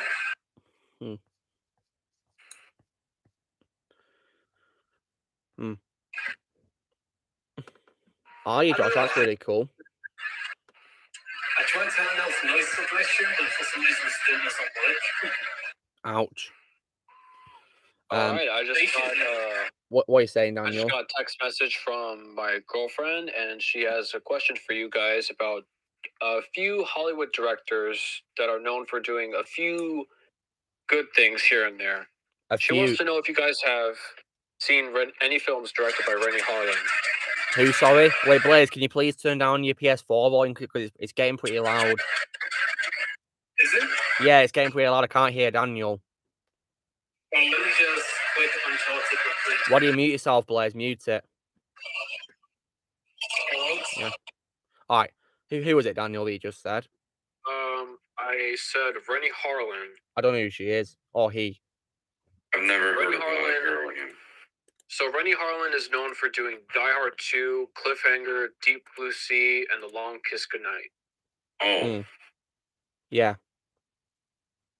Have you guys seen any of those films? I've seen Die Hard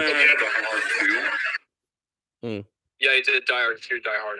Oh yeah, Die Hard 2. Yeah, I've seen Die Hard 2. Yeah, I thought it was decent, but you know, not as good as you know the first film.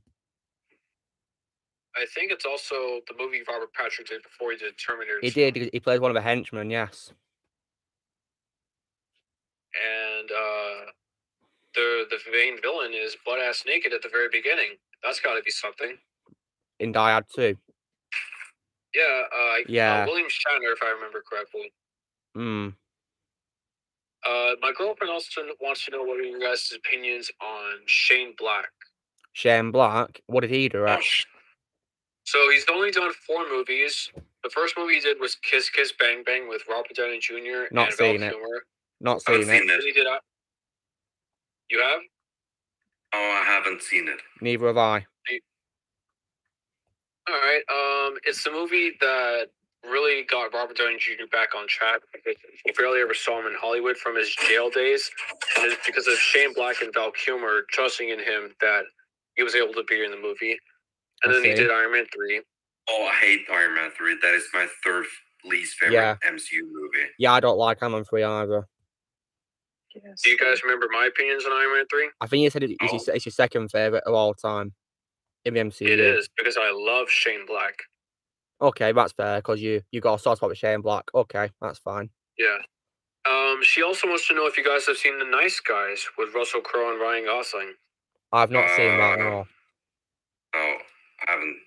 Yeah, the only film I've seen with Ryan Gosling is Blade Runner 2049, that's it. You want to know the sad thing about The Nice Guys? People did not support that movie in the theaters, so we're never going to get a sequel. But as a standalone film, it's awesome. It's probably one of the few times you'll see Ryan Gosling not be serious and instead have fun. And also, I find it interesting that before she was in the Spider-Man trilogy with Tom Holland, that blonde chick plays a 13-year-old in The Nice Guys, and then in the Spider-Man trilogy, she's playing a 17-year-old. Kind of weird. Yeah. And then obviously, probably another one of my biggest disappointment movies of all time, and The Predator. That was just really disappointing. Oh yeah, I hate that movie. Shane Black. I hate that movie. I blame the studio interference because that to me does not feel like a Shane Black movie. That to me just feels like somebody at the 20th Century Fox lot trying to make a Shane Black movie. Yeah, apparently, Daniel, they advertised the Predator as saying in the text from the director of Iron Man 3 in the text, which advertising it in the titles. Oh, he did? Yeah, so that's how I knew he directed the Predator. Yeah, I just remembered now. Yeah, that in the trailers they said from the director of Iron Man 3. Yeah. So I would definitely recommend. Hey there. So I definitely recommend. Hello, Ozzy.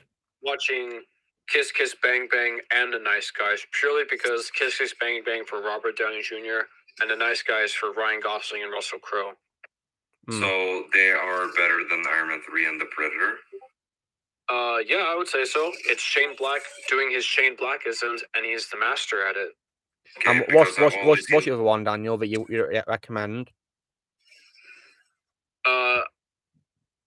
Between Kiss Kiss Bang Bang and The Nice Guys, I'm gonna go with Kiss Kiss Bang Bang because of Robert Downey Jr. and Val Kilmer. Also, Luke, how you said you watched the Mission Impossible movies and you now know who Michelle Monahan is? I do know who she is now, yeah, because of this. A year before she did Mission Impossible 3, she was in Kiss Kiss Bang Bang. Oh, nice. Okay. Alright, and the last director that my girlfriend wants to know from you guys, do you guys have any particular opinions on Tony Scott? I don't know who he is. Tony Scott is the brother of... Tony Scott is the brother of Ridley Scott. Oh, okay. What's he directed? Tony Scott. Tony Scott is responsible for doing Enemy of the State, Top Gun, Days of Thunder, Crimson Tide, Beverly Hills Cop 2, True Romance, Domino, Revenge, Shane Black's script, The Last Boy Scout, and my personal favorite Chris Pine performance of all time, and the last movie from Tony Scott before he died, Unstoppable. Well, so, I've not seen any of them.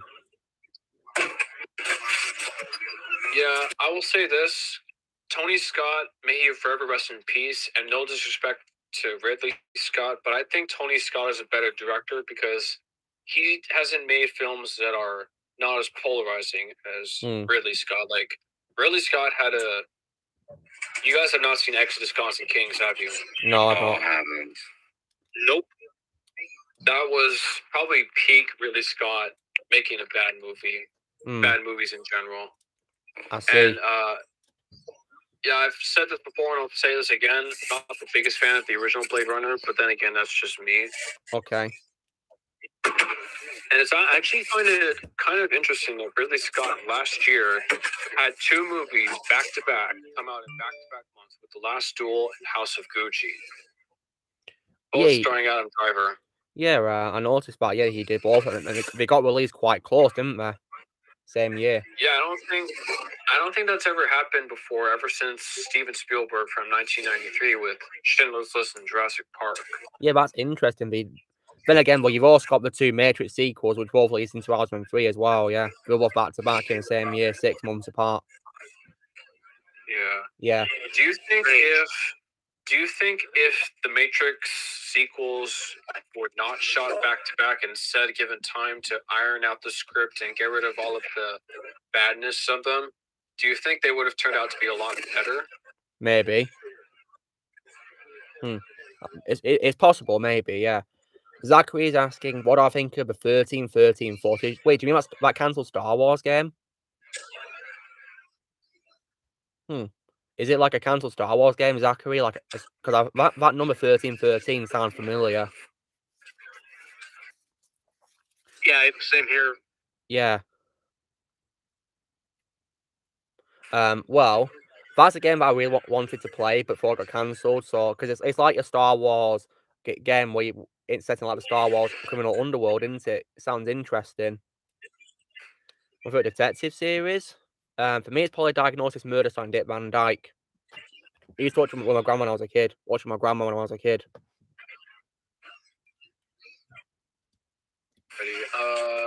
Let's What's that now?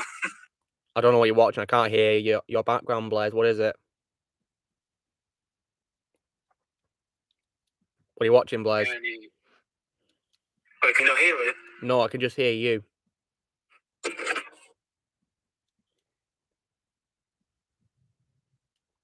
Well, that was weird. Yeah, Blaze, what you watching? Blaze, what you watching? Let me show you. Right, what is it? You watching my stream? Oh, it's my Coming Panda ranking. Nice. Oh, yeah. That was a good ranking, Luke. You liked it, did you? Yeah, I did, because Kung Fu Panda never made a bad movie. Indeed, yeah. I totally agree. Yeah. Yeah, and of course, as you guys may know, the second movie is my favourite Jonas movie of all time. It's an absolutely beautiful movie. So my internet is about to crash in a little less than 5 minutes, so this Ouch. time I actually have to go. Well, take care, Daniel. Alright. This time I'll be gone, but I'll be sure to arrive next week. Yeah, unless the Super Bowl happens, which you'll be watching, of course, won't you? Super Bowl. Yep. Big Well, football fan. Yeah, well, American football. Well, I prefer soccer, Not a but yeah, football fan. I prefer soccer. Actually, here's the thing, though, Luke. Mm. As someone who has always been an American, after taking some Spanish classes in high school, or for you, secondary school, I actually prefer the term football. And as for, the typical American football, I just say American football because for me, Oh, really? Soccer is a foreign word that is pretty unknown for the entire word because they're used to the word football and not soccer. That's why I prefer to say the term football. Well, versus, soccer. Yeah. Well, I'm saying soccer for the sake of those people who are American viewers of my channel who are wondering which version of sport I'm talking about, whether it be American football or soccer, you know? All right, I get it. Yeah. All right, I'll talk to you guys later, okay? All right, take care, Daniel. Take care. All right, See you, Dan. And, See you. See you later, Ozzy. Yeah. See you later, Radcliffe. Bye, everybody. See ya. He's gone. Indeed, Josh, yeah. Book of Boba Fett felt like Mandalorian Series 3 this week, didn't it, guys? Still have to catch up with it, though. Have you not seen it, Ozzy? No, because I've been busy with school. Fair enough. None of you seen Book of Boba Fett episode 5 yet? Oh, I'm waiting till the whole all episode has been released, and then I'm going to watch the show. All right. Same. I know that not the 5th episode is focused on Mando. It is, yeah. I feel like, why? How is it a Book of Boba Fett episode if it is just focused on Mando? Yeah, because Boba's not even in the episode either, which is disappointing. It feels like more like a tease for season 3, doesn't it? Yeah, pretty much. I think it's like setting up Series 3. I wouldn't be surprised if it was originally supposed to be Series 3, but it was shifted into a scheduled Book of Boba Fett. And so, Ozzy, then, how's your week been since the last stream, Ozzy? It's been going pretty great. Blaze, there's lots of noise coming from your end. Yeah, that's the PS4. It's loud. Yeah, I need to get it cleaned. Yeah, you better get it clean straight because it sounds like it's pretty rough, isn't it? All that banging. Goodness me. Yeah, that was neat. That was my good on the bed. Yeah. So, Ozzy, I believe you've been busy with school this week, haven't you? Yep. Oh, wow. Yeah, I can definitely relate to that feeling because, schoolwork used to be, really tough for me when I was on your age, yeah. Yeah, I'm thinking about just downloading the episodes so I can just watch them when I get a chance when I'm at school, when I'm not taking a class right at the moment. Yeah. Zachary, you do know that Argon's my best friend, don't you? I'm fully aware of he's doing a Grievous fan film because I'm in it for crying out loud. I play a character in his fan film. So, yeah. I'm fully aware of his project because you know I'm his best friend. He's my best friend, and you know, and I'm in his anthem as a character. So yeah. I'd recommend that you all go check out his trailer because it's a very exciting fan film. I can't wait to see. Well, yeah. I mean, if you guys want to chat, see him a trailer.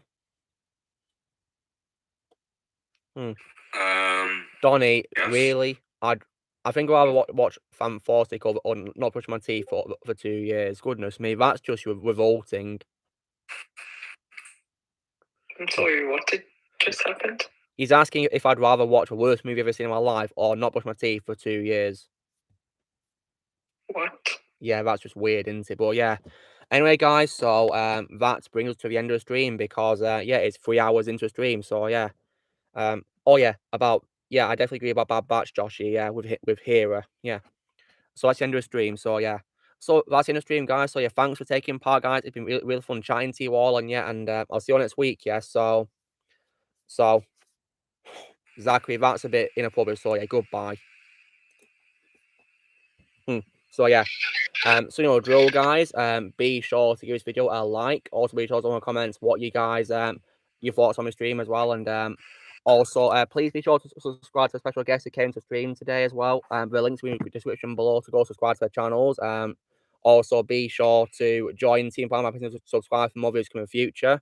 If you'd like to be a member, you can press join me, peace out, or you can in the description, and we will see you all later. All right, bye guys. See ya. May the force be with you. Goodbye. Always. See ya. Bye-bye.